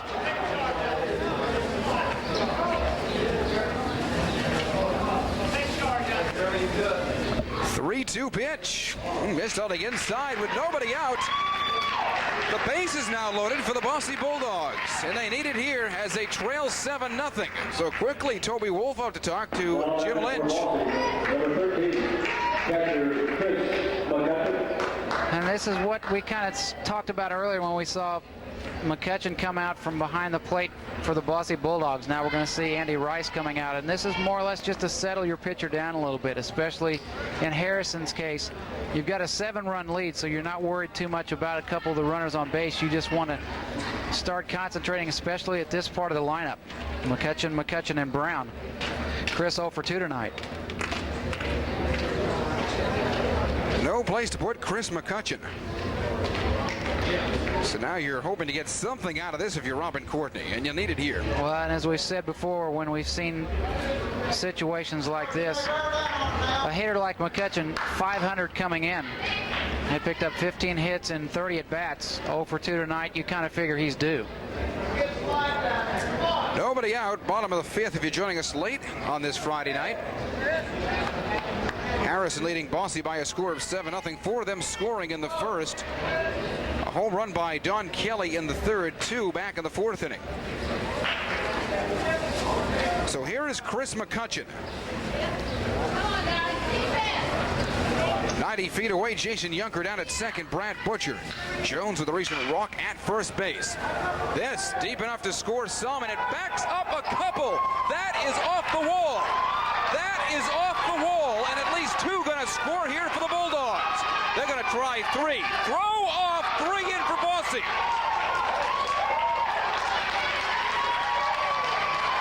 That did not miss by much for the proverbial grand slam home run. Well, we talked about Chris McCutcheon coming in, that he was due, and that was just a mistake right there by Jim Lynch. We talked about his location. It seemed like just about every hitter that he had faced up to that point, the first pitch was going to be a strike. So the Bosse hitters are going up to the plate, knowing that, and they're looking for that first pitch up in the strike zone a little bit, and Chris took it all the way to center field. 3 RBI triple for Chris McCutcheon. Still nobody out. And Adam McCutcheon, I don't think liked being hit. He wanted to poke at that one, Doug. He's been hitting the ball well, too. Another one, and right now, if you're Bosse, you're going to take him any way you can. You want to obviously get a good crack at the bat up there, and especially with a runner at third base, even a fly ball has a possibility of getting another run in. Here's Jason Brown. All of a sudden, this gets interesting. 7-3. Jason tonight's been on base twice, 1 for 2. Reached on a fielder's choice back in the first inning, and then had an infield single back in the fourth. Boy, McCutcheon didn't miss by much of knocking that out of here. He's 90 feet away. 3 in for the Bulldogs. Here is strike 1 to Jason Brown. And the big thing for the Bosse Bulldogs, still nobody out. First and third. Adrian Hoskins on deck. So the biggest offensively thus far has been this 5th for the Bulldogs. And they may not be done yet. Left field, Don Kelly coming on. So is Jay Engelbrecht over from short. He just swooped right over into the left field territory, as shallow as it was, and picked that one off. There's one big out. Now you've got a situation with a ground ball, a possibility of a double play, although you've got Adrian Hoskins at the plate who's got very good speed. And it looks like Robin's going to get a pinch runner in at first base, so if you do get an extra base hit, you want that runner from first moving over to third. So one big out here. Hoskins maybe just being asked to put it deep enough to score Chris McCutcheon. If you can get 4 here, you're not looking too bad. Matt Deputy, the pinch runner, coming in at first base for Adam McCutcheon. So you got first and third, 1 out now for the Warriors. But a pretty dangerous guy at the plate, Adrian Hoskins, and another one that you look can come through with some big hits. He's already been on base once tonight, walked, stole a base back in the second. Deputy out by 3. Over at first base. 1 gone, 2 on for the Bulldogs, 3 in.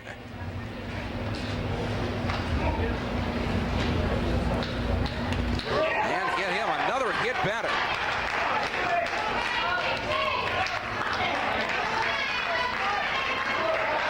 Not what you want to do, and this gets back to the control problem again. And Andy Rice heading to the mound, I think he's made the decision.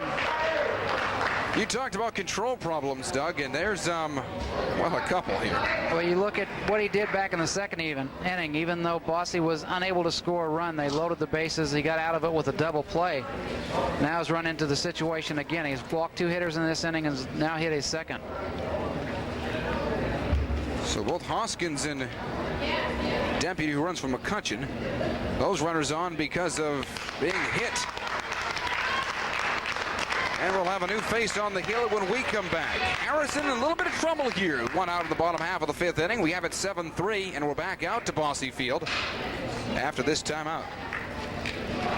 E.M. Sable & Associates, insurance and investment products for both business and personal planning. They say only two things in life are inevitable, death and taxes. But when it comes to the well-being of yourself, employees, or loved ones, planning is a must. Without it, death and taxes can become a nightmare. Since 1974, those at E.M. Sable have taken care in assisting clients with personal and business planning and employee benefits. They've been successful because they help eliminate your fear of the inevitable. E.M. Sable & Associates, life is your best investment. When there just isn't enough time in your day, you need a Motorola pager from South Central Paging. You'll enjoy great coverage, reasonable rates, and the best service available. Leasing one of these little Motorola pagers helps you gain greater control of your life and that most precious commodity, time. Schedule appointments on the go, make last-minute changes, get messages quickly, confidentially, and if you wish, silently. Make life a little easier with a Motorola pager from South Central Paging.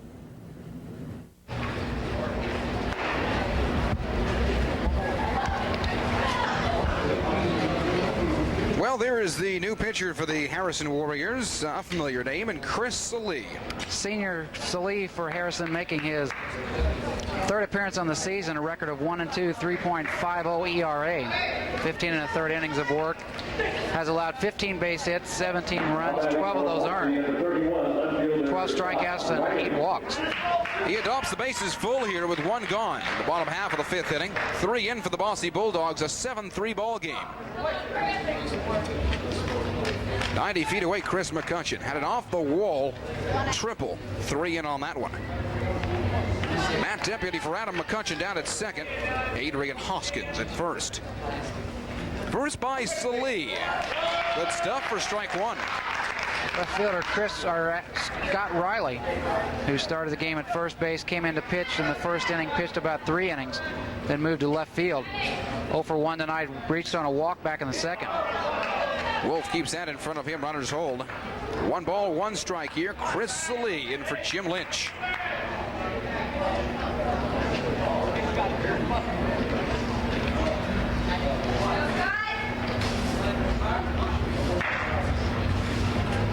Breeze out again straight away. There again, that inside corner to Salee. Wowzers, he comes in here for Jim Lynch. 1-2 the count. You can see really mixing his pitches up that time. A breaking pitch caught the inside part of the plate. And Riley, another tough one at the plate, as we mentioned. 297 his average coming in. 1-2 pitch, he got him. So down goes Scott Riley. Good debut here tonight for Chris Salee. The first gone, and Bosse is batted through. Number 9 hitter in the inning, Brandon Butcher, has moved to the mound last inning. 0 for 2 at the plate tonight. Last time up, popped out to the first baseman. So the base is loaded again for the Bulldogs. 3 in damage done here in the fifth. A 4-run ball game all of a sudden. Misses for ball 1. And I think Chris realizes his only objective right now is to come in, throw strikes, and try to get these next 2 hitters out. Engelbrecht almost screened through the legs. 1 run will score. And having to hold up was Deputy. Actually, he tripped up as he went past third. Well, with 2 out, he was off with the crack of the bat, and he was going to score if he had not fallen down. And after he hit third base, right around that third base's coaching box, kind of lost his footing, and by the time he had got up, Harrison had got the ball back in the infield, so he had to scamper back to third. Here's the 10th batter of the inning. We're right back here with Jason Yunker. Started out the inning drawing a walk, came around to score the first of what has become a 4-run rally for Bosse here in the fifth. Trying to keep it going. Bases still loaded here for the Bulldogs. There is ball 1 on the outside.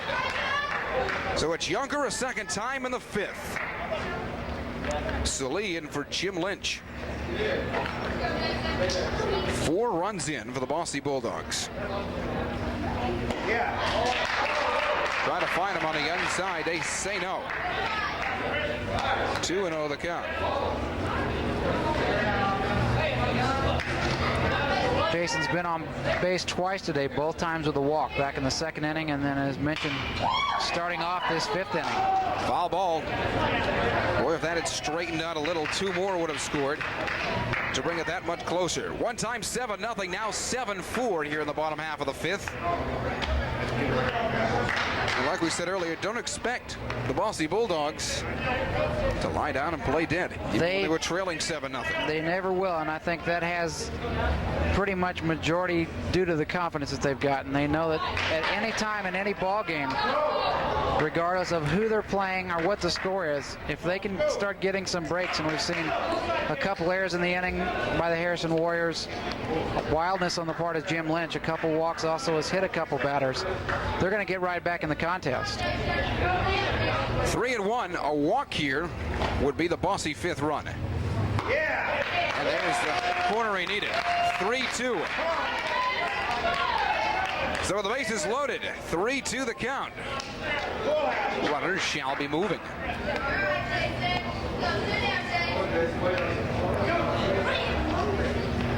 Three and 2 to Jason Junker. This is a big pitch. Biggest we've seen in a while. It missed. Bosse likes it. Harrison does not. It is 7-5. And that's the easy way to pick up an RBI, but not so, because, boy, is that a judgment call on Jason Junker. How close was that? Very. Good pitch right there, and again, just missing the strike zone. And you look at what Harrison has done to allow Bosse back in the ballgame. So far to this point, 5 runs in the inning. 3 of those coming via either a walk or hit by pitch. The other one reached on an error. The 5th one coming on a triple. 7-5.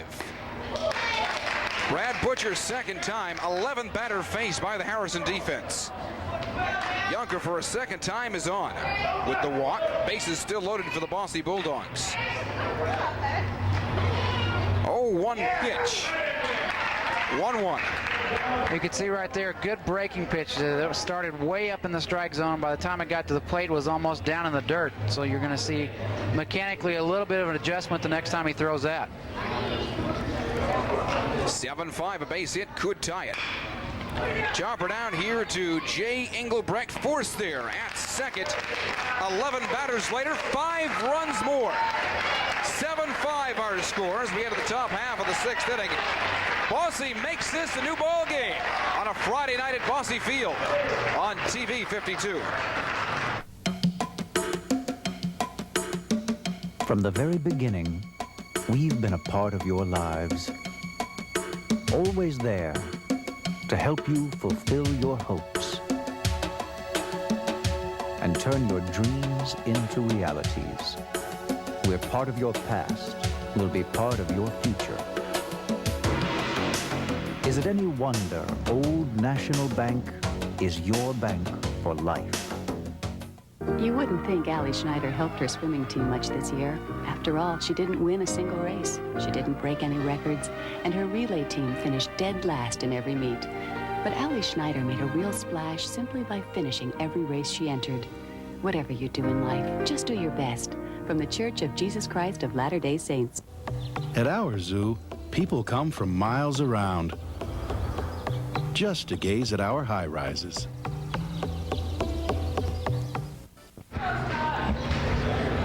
Well, we moved to the top half of the 6th inning, and if you left us for a while when it was 7-0 in favor of Harrison, you in for a surprise. Hold on to your beans. 7-5 now, and I would say this is a pretty much brand new ball game. You look at the aggressiveness now of Bosse, and as you said, it's going to be a brand new ball game for them. They're back into it within 2 runs now. And if they can get some defensive play and get the offense back to the plate in a hurry, that's going to be an advantage to them. Now the big question is, can Harrison respond? They put 7 runs on the board through the first 5 innings. 9-1-2 due up here in the 6th. Scott Hurt to begin it. In order. 1, 2, 3. Back in that 5th for the new pitcher, Brandon Butcher. Here's 1-0 by Brandon. Working quickly. 1-1 the count. Had some time to think about it. 11 batters in that bottom half of the 5th. And the thing that sticks out when you look back at the box score, especially in that 5th inning, they scored 5 runs, only 1 base hit.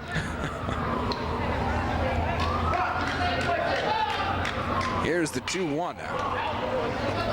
Heading out of play, Jason Brown trying to run it down. balls, 2 strikes.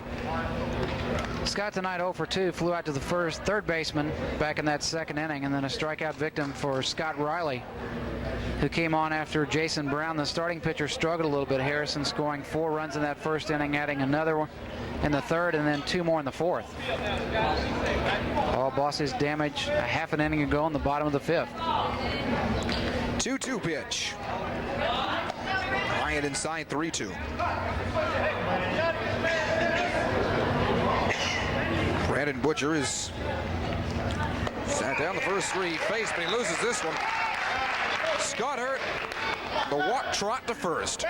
And just what we saw an inning ago for Bosse, you don't want to allow Harrison to get the same advantage that they had given you an inning ago by issuing a lot of walks, hit batters, and you can see the more pitches you throw, the farther you're going to get as far as getting into the batting order. Now, very tough Jason Engelbrecht to the plate. 0 for 2, reached on a walk and scored back in the first. 1 on for the Warriors. Frustrating bottom of 5. They watch their 7-run lead disappear to 2 runs. 7-5. Warriors out hitting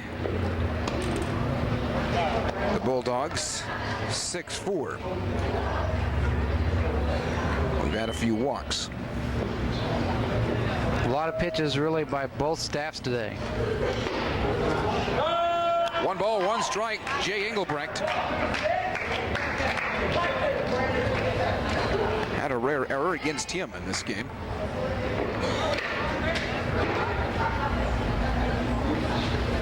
One to Engelbrecht.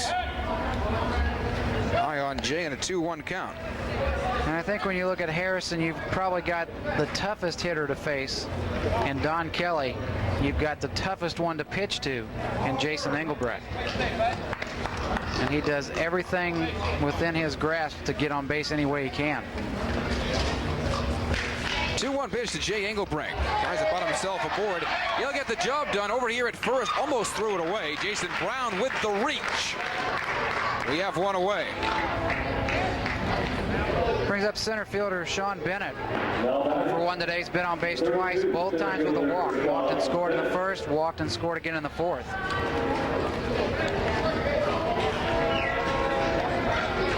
Bennett has scored twice. That's 2 of 7 up there. And dangerous Don Kelly on deck. 7-5 Harrison in the 6th inning. Chopper right here into the glove of Mark McCutcheon. Only option really was at first base.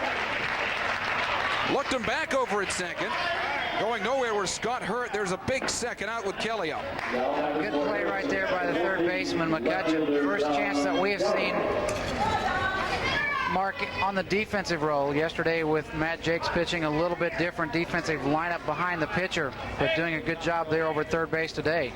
Fielded it cleanly and did exactly what he should do, is look the runner back to second, then make a good strong throw over to Jason at first. McCutcheon wants to talk to Brandon Butcher. Don't want to give Don Kelly too much. Another pinch runner for Harrison will step in for Scott Hurt. You want that speed with the stick of Kelly up there. For Harrison, bench running, 24, Hayden. Brandon Hayden, bench running. Brandon Hayden, the pinch runner for Harrison, moving in at second base for Scott Hurt. Brings up Don Kelly 2 for 3 today. Had a solo home run back in the 3rd inning and an RBI with an infield bunt back in the 4th. There's that darn train again. I hate that train. Well, then you must not like Bosse Field, because the train is Bosse Field. Makes too much noise. Can't think up here. Hear it rattling there in the background? It's tooting. That would annoy me if I was going to pitch or hit. Didn't seem to bother Don Kelly, though. We will have a play here at the plate. Throw off. Kelly down to second. That's routine for Donnie. Another RBI for Kelly tonight. It is 8-5, just like that. Third base hit of the night for Don. RBI is number 3 on the evening, also 34 now in the season, and continues to get that average up. Came in hitting .464. So Hayden in there to do the job, scored.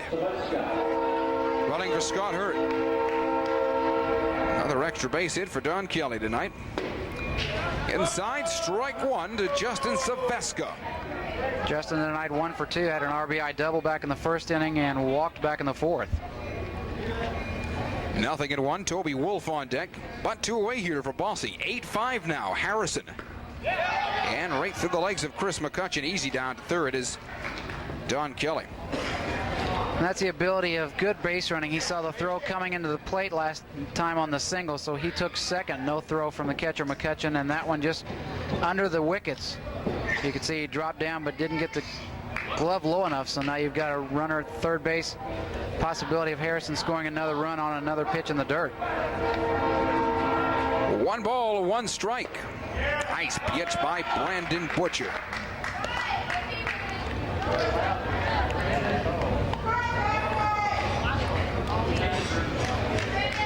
One-two here to Justin Saveska. And a bit high that time was Brandon. Wants to get him here, trailing by 3, not a whole heck of a lot. 4 could be a problem, only 2 at-bats left.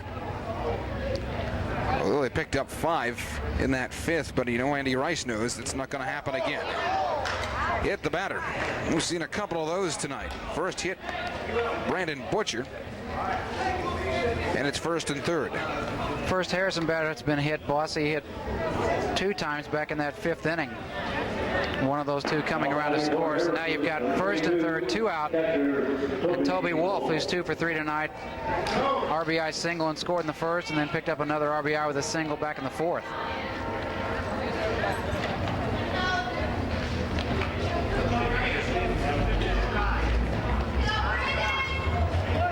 Two gone here, but 2 on. 8-5 Harrison. Inside, ball 1. 6th batter here of the inning for the Warriors. And really the first time that we've seen Brandon struggle a little bit. He came back in the 5th inning after the starter Jason Brown and Scott Riley. Into left field, Scott Riley right there, first and second, big RBI for Toby Wolf. Back up to a 4-run lead on the Harrison Warriors. We talked about the offense of this club, and it shows good competitiveness and aggressiveness at the plate whenever they can come back after having a tough defensive inning an inning ago, coming back with the bats once again. Looks like Brent Ellis is going to be hitting for Tom Hill. Well, it was going to be Brent Ellis or Tom Held in right field to begin the game. It was Held to this point, and take our first look tonight at Brent Ellis. Brent, another one that's kind of gotten off to a slow start. 5 hits and 31 at-bats to this point for Harrison. Here's strike one, good comeback there by Butcher. 2 on here for the Warriors. A couple more score, it's 9-5.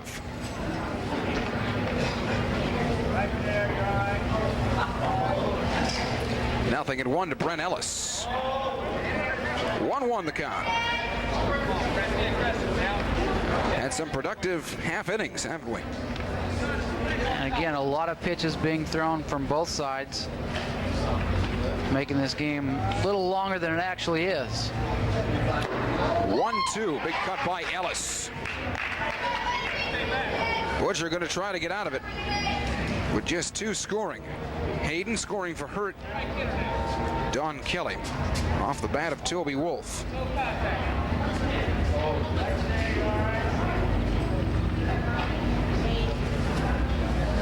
Here's the 1-2 well off. Credit Chris McCutcheon from keeping the runners from advancing. Trying to work the outside corner, I think, with that pitch, and that one just slipped and got out of his hand. And we talked about the defense, and Chris is one of the leaders on this ball club, has come through with some big plays this year. 2 balls, 2 strikes to Brent Ellis. 2 on here for the Warriors. Holding on, Chris McCutcheon. We go to the bottom half of the 6th inning. Couple more score here for the Harrison Warriors. You see the score there, 9-5. Back out to Bosse Field on WAZ TV 52. There is nothing to compare what driving this car feels like. It is so tight and responsive, and it just looks good. I mean, it is a great-looking car. So is it practical or emotional? Who cares?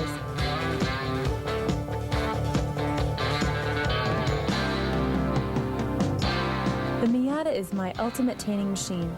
At Kinniket Northside Diamond and Heidelbach, you just get more from us. So, you think you've heard it all? Oh, come on.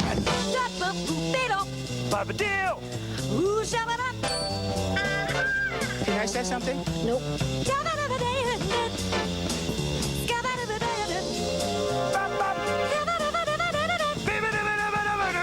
Funny what you hear. Huh? That was a very inappropriate response.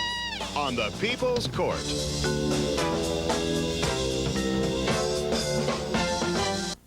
Well, we move to the bottom half of the 6th inning. Our score 9-5 in favor of Harrison. It's been kind of that wild, hasn't it? Up and down, back and forth. Harrison in command for the first 5 innings, leading 7-0, and then Bosse responding with some help from the Harrison defense and also the pitching staff. 5 runs back an inning ago, only 1 base hit when they sent 11 to the plate. So you got the bottom of the 6th inning, Jeremy Jones, Chris McCutcheon, and Adam McCutcheon. Number 6, second baseman, Jeremy Jones. So Bosse going to try to whittle away at this lead again now.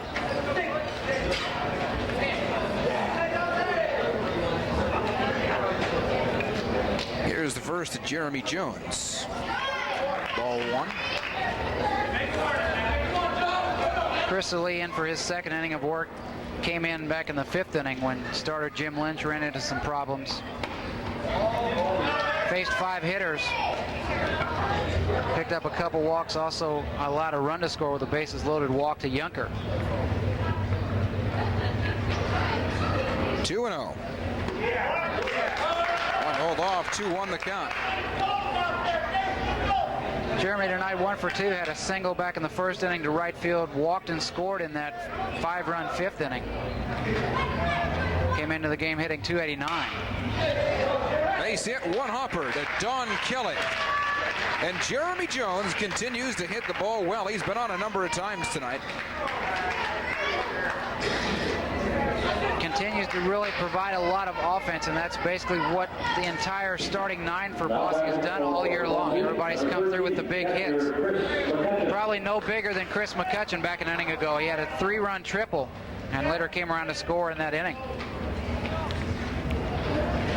Adam McCutcheon on deck.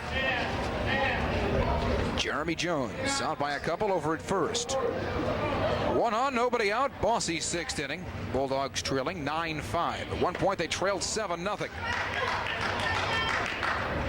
1-0 here to Chris McCutcheon.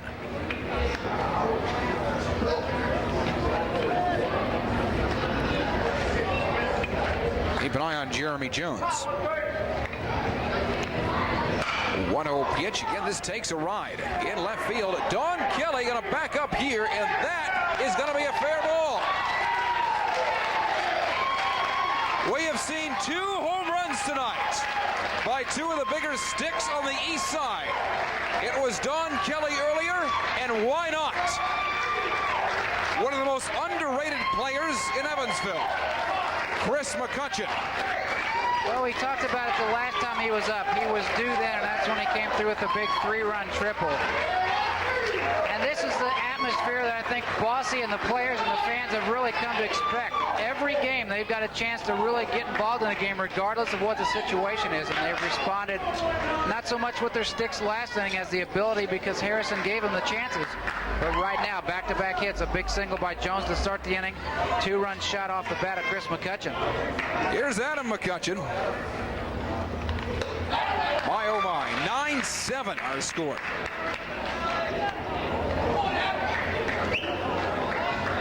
Adam McCutcheon reaching in the 5th was pinch run for by Matt Deputy.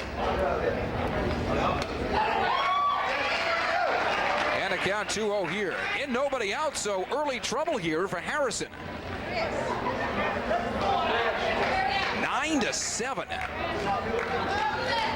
What a way to start the weekend.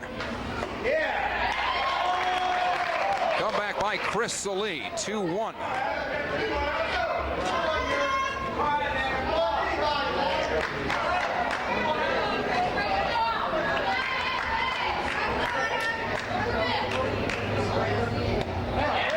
outside 3-1.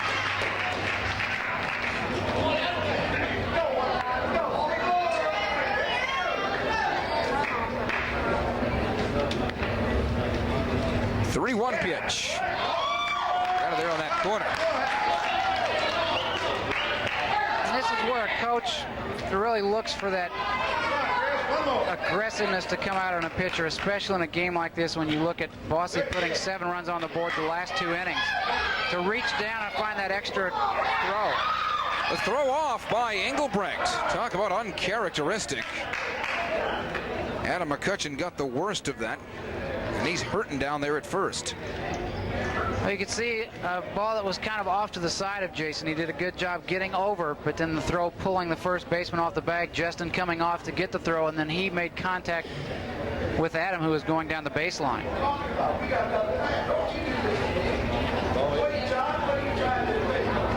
So McCutcheon a little shooken up. They have to bring in the deputy. Can't bring him in. Substitutes only allowed 1. You can if you want to have him bat. All starters can return to the lineup one time. A substitute, once he's in and out, he's done. Number 28, first baseman Jason Brown. So we've seen all of the deputy tonight. All righty. All righty. I was looking forward to seeing him again. 9-7 when they were up 7-0 at one point. There goes Chris Salee. We will see yet another pitcher in red, and it belongs to the Harrison Warriors. We'll talk about them when we come back somewhere in the 6th inning at Bosse Field on TV 52. Wanted, motivated employees to clean out the basement at the old mill. There's something down here! Only those who enjoy night work need apply.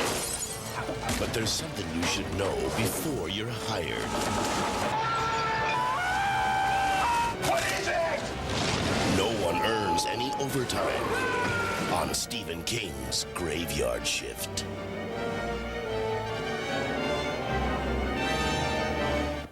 Because it's your time, your money, your future. You need a guide to today's complex business world.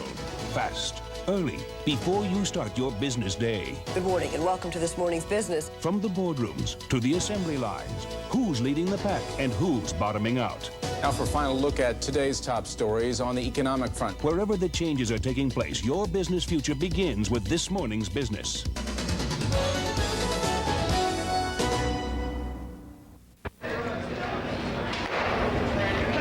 Another new pitcher on the hill for the Harrison Warriors. Number 3 on the evening, left-hander Don Shemwell, usually used in a starting role. 4-3 the record, 1.89 ERA. 47 2/3 innings of work, has allowed 46 base hits, 23 runs. 13 of those earned, 26 strikeouts, and 10 walks. Shemwell pitched yesterday against the Mater Dei Wildcats. So a little rest for Donnie here.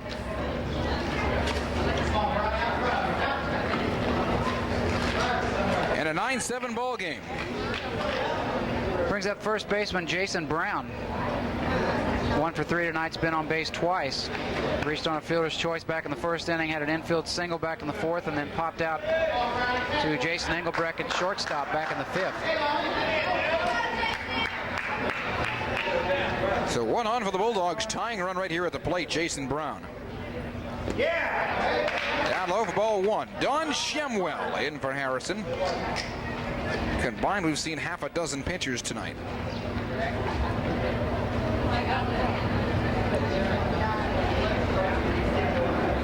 Two-step lead over at first base and to center field. Backing up is Sean Bennett, and Bennett, who will lose it, has that one drop on the warning track. They're going to wave across run number 8. We will have a play here at the plate, not in time. We have got a 9-8 ball game. And boy, if we had a ball game. And right now for Harrison, it's the same thing that they've struggled with all season long. We talked about the offense has been there for the most part. They went out and got a 7-run lead. And the defense and pitching has allowed Bosse to get back in the ballgame. 5 runs an inning ago, already 3 here in the 6th inning. And a big base hit by Jason Brown. Second one of the night for him. Picks up an RBI, and you've got a runner at second. Still nobody out. 9-8. 17 runs scored so far. I think we were due for one of these after the 3-2 and 4-1 games we've had throughout the season. And it's not so much a surprise that the number of runs have been scored. It's been the way that they have been scored. And you look at Bosse, Brown getting a great jump right there from second. Shemwell not even really paying any attention to him back there, so now you've got another runner 90 feet away. Bosse seeking revenge on the Harrison Warriors. Don't forget, the Warriors beat the Bulldogs a couple of weeks ago. One of 3 losses for the Bulldogs this year. 0-2 to Adrian Hoskins. Bosse and Harrison have both shared frustrating times tonight, and they've enjoyed that moment of glory. Runs come in bunches. 0-2 pitch is high, ball 1. Adrian tonight 0 for 1. He's been on base twice, walked back in the second inning, and was hit by a pitch back in the 5th. Bosse trying to tie it up at 9. Hoskins out of play. 1-2 the count. And you just kind of figure that because Bosse has been as successful as they have been, they have got the confidence knowing that they have pulled this close. Now just a 1-run lead for the Harrison Warriors. You still got the 7th inning coming, so they're going to have the momentum in their favor. 1-2 pitch. Got him. First strikeout tonight for Donnie Shemwell. There's one big out. One big out, still 2 more to go. Brings up the left fielder Scott Riley. 0 for 2 tonight, reached on a walk back in the second. Riley right now represents the go-ahead, trying to put pressure into the Harrison bats in the top half of the 7th inning. Although Bosse has not led throughout, they threaten here to tie at 9 apiece. Miss on the outside for ball 1. Brandon Butcher on deck. And again, much like we've talked about the offensive 9 for Harrison, Bosse pretty much the same way. Everyone is dangerous in certain situations. Riley came in 297, yet to get a hit tonight, so you kind of figure he's due. Trying to hold up on that one. They want to appeal now. They say 2-0 the count. Some of the Harrison fans didn't like that. They're upset anyway. What they thought they had in hand when they were up 7-0, they now find themselves up 9-8.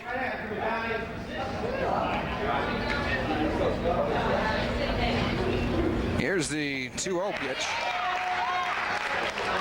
And a good comeback at 2-1.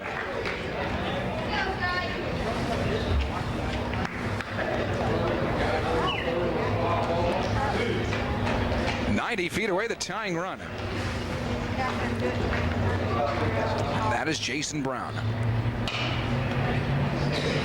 It fouled, 2-2 the count. Shemwell going to try for a big K here. Harrison's defense not wanting that runner from third base to tie this game up. Jason Brown is standing at third. The infield pulled in at all 4 positions. 2 balls, 2 strikes. Scott Riley trying to tie this one up at 9. 2-2 pitch. Chopper here. Play at the plate. Gone is Brown. That's exactly what they designed right there, and a good play by the third baseman, Scott Hurd. He knew he had to field it cleanly, make a good, strong throw, and credit Toby Wolf for blocking the plate, not allowing Brown to get there. Well, Toby's a veteran catcher. You knew he was not going to falter. The only storyline was, could Brown get there in plenty of time? He did not. Big second out, and now you're tying run all the way over at first base. Still have another inning to go, though. Brings up the pitcher, Brandon Butcher. Been on base once tonight, 0 for 3. Reached on an error back in that 5-run 5th inning for Bosse. So Riley on over at first base. Jason Yunker on deck. 9-8 ball game. That is Harrison by 1. We're in the bottom half of the 6th inning. Check back over here at first base.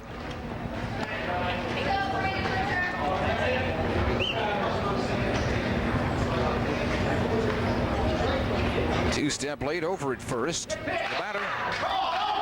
And there is ball one.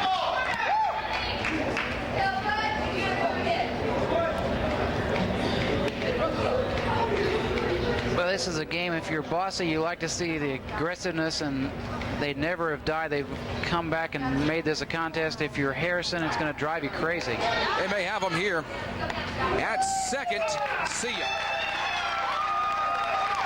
A little more damage done. 3 more come across. 9-8 your score. Something says this ain't said and done. We go to the top half of the 7th inning. 9-8 ball game, and back to Bosse Field after this timeout. Great songs, great variety. 104 FM, WIKY.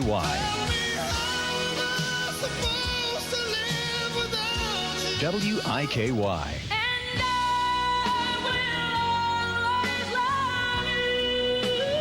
The information you need, the music you want.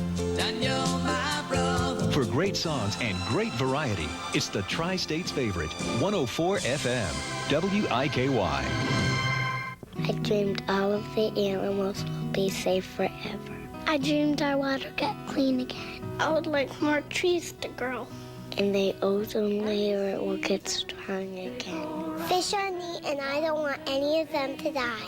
I dreamed our earth will get well again, because everyone who lived here started doing things to help it. Help our planet to get better. Make every day Earth Day. Well, we move to the top half of the 7th inning. We have been everywhere. 7-0, 7-5, now 9-8. Top half of the 7th inning. And like I said, breaking away, you have a feeling this is not said and done yet. Been known to say a time or two, don't go to bed yet. Yeah. That's exactly what we've got right now. First time we've seen Don Shimwell, the third pitcher for Harrison, at the plate tonight. Chad Lamar and Scott Hurt. 7, 8, 9 in the Harrison lineup here in the top of the 7th. 1-0 pitch. Way to watch, Donnie.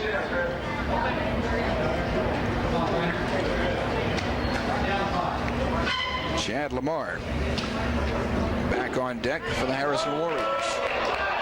Count here is 2-1. Donnie used mainly as a pitcher this year, so very limited at bats for him. The position now for Andy Rice, where he really can't afford to use a whole lot more. And right now, Don's just trying to get on any way he can. 3-1 the count.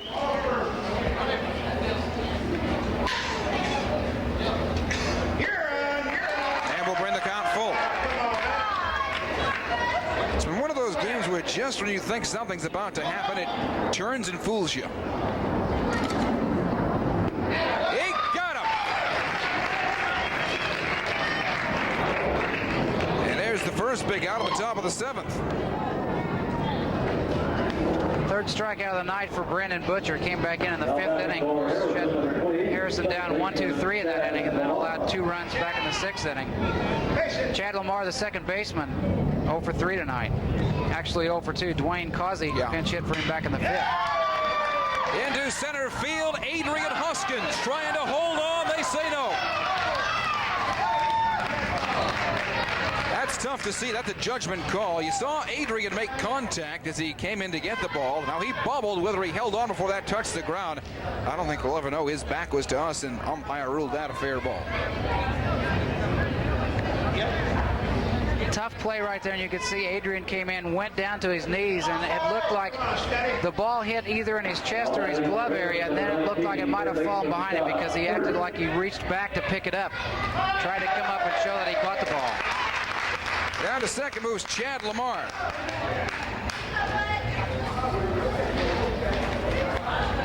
Third baseman Scott Hurt, 0 for 2 tonight. Reached last time back in the 6th inning on a walk. Come on, Scotty, you ready? Engelbrecht awaits on deck. 1 down. Down at second. Some more insurance. Chad Lamar.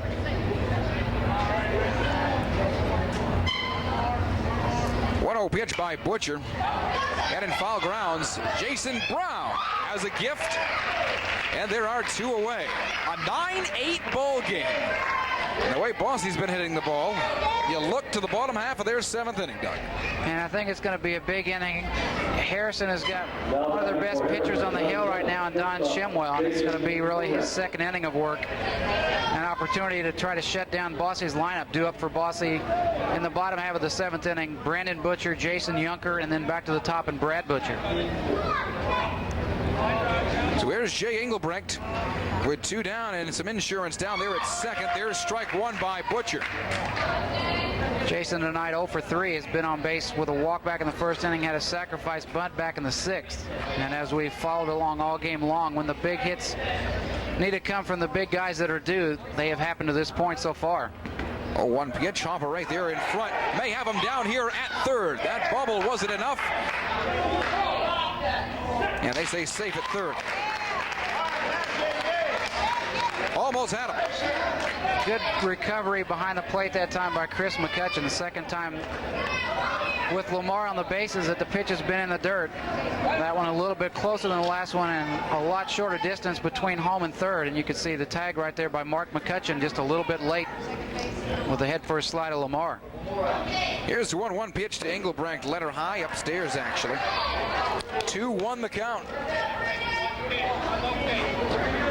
Harrison looking for some insurance. And slight foul here. 2-2 the count.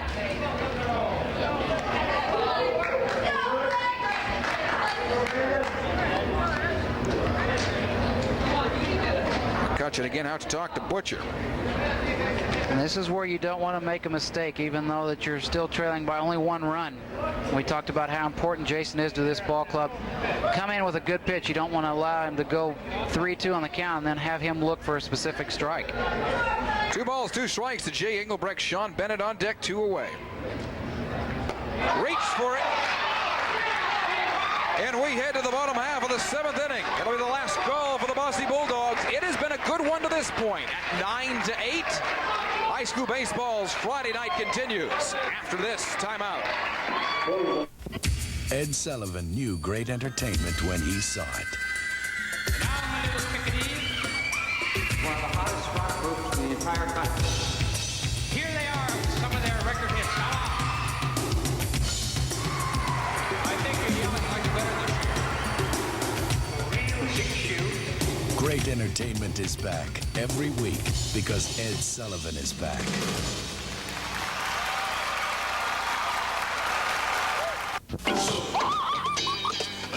This week on Zoo Life, meet some members of the playful Pinniped family. We'll encounter sedentary sea lions who have taken over a local fishing pier and navigate enormous elephant seals engaged in battle. Join us on Zoo Life, where wild things happen.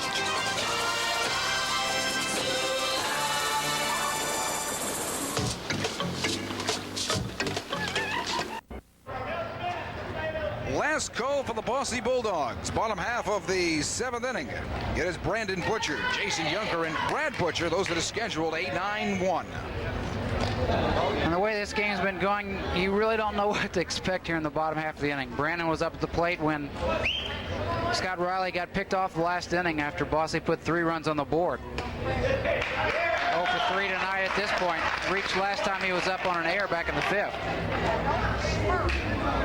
Nothing in 1. But now on to do the pitching for Harrison, the Shem. Not really a familiar situation for him. Has spent the majority of the time as the starter. 7 starts to this point. We talked about his record 4-3 and a ERA under 2. 1 ball, 1 strike to Brandon Butcher. Good location by Don Shimwell. 1-2 the count. Bosse down to their last 3 outs. They have made a game of this. At one time trailing 7-0. Then 9-5. We have a 9-8 ball game. Down to 3rd. Nice stop by Scott Hurt. And the throw is in time. 1 big out. Great defensive play right there by Scott at third base. We talked about defense the last couple games that we've had, and that's a good example right there. Kind of playing over towards the line to guard against an extra base hit, and you could see he went to his right, went down to his knees, recovered, made a good strong throw over to Justin at first.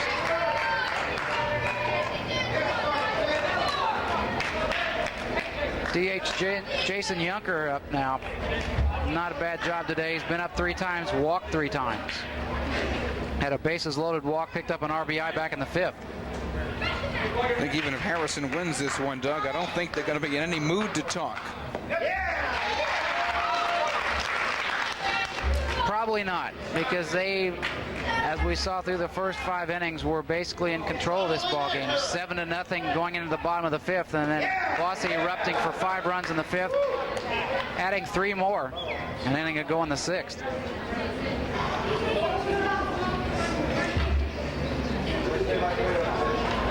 One ball, one strike.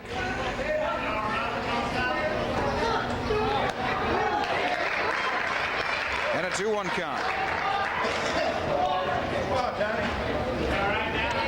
Bosse down to their final 2 outs. 2-1 here to Jason Yunker. And out again to Scott Hurts. Second time, 5-3. And the Bulldogs down to their final out. You look at the left side of the diamond, and that has been the strength as far as the defense today for the most part. You look at Scott Hurt, also Jason Engelbrecht, even though he's had a couple errors. Another great play, Hurt showing his range, that time going the other way, over toward his left, fielding it in a clean hop, and then the good strong throw to first. Minor viewers will be going straight to entertainment tonight, following the final out of this ball game.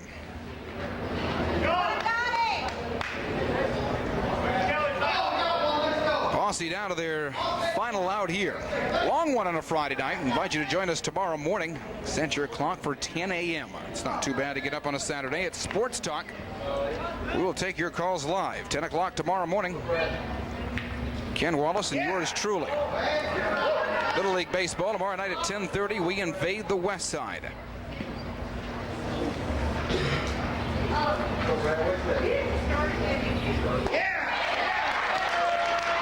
One ball, one strike. And I think Bosse coming in knew that they had a chance to be in this ball game, and should they not be able to respond by tying it up here. You have to look at the way that they came back. Down 7-0, they put 5 runs on the board in the 5th inning. Only 1 base hit on that inning, so they took advantage of some opportunities that Harrison gave them, and they still never gave up. Harrison responded, and then they came right back, got 3 more runs in the 6th. Here's the 1-2 pitch. Missing high for 2-2.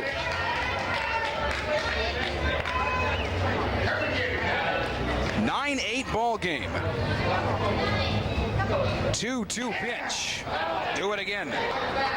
Brad Butcher trying to keep it going. Boy, look who's on deck. Jeremy Jones followed by Chris McCutcheon. And if you're Harrison, you don't want to get to that point in the lineup. McCutcheon damaged the last 2 times he's been to the plate. 3-run triple back in the 5th inning and a 2-run home run back in the 6th. 2 balls, 2 strikes to Brad Butcher. In a 9-8 ball game. 2-2 pitch, got him. Scary at times for the Harrison Warriors. They hold on to win a thriller. 9-8. And you see the Bosse Bulldogs congratulating themselves. They, in fact, have nothing to hang their heads about. That's exactly right. They never were out of the ballgame, even down 7-0. They came back, responded much like we expected them to. We talked about how improved this ball club is the past couple of seasons. And to have a feisty group like that, never to give up, you're going to be involved in every ball game you play. This was not a bad game to view, actually, at 1.7-0. And we talked about Bosse. They won't give up. They have new pride in their program. program. We saw it last night. We see it again tonight. Bosse Bulldogs baseball has finally arrived. And I think Harrison just pleased to get out with a win like this. When you look at the start that they got off to, again, the pitching a little bit slow there.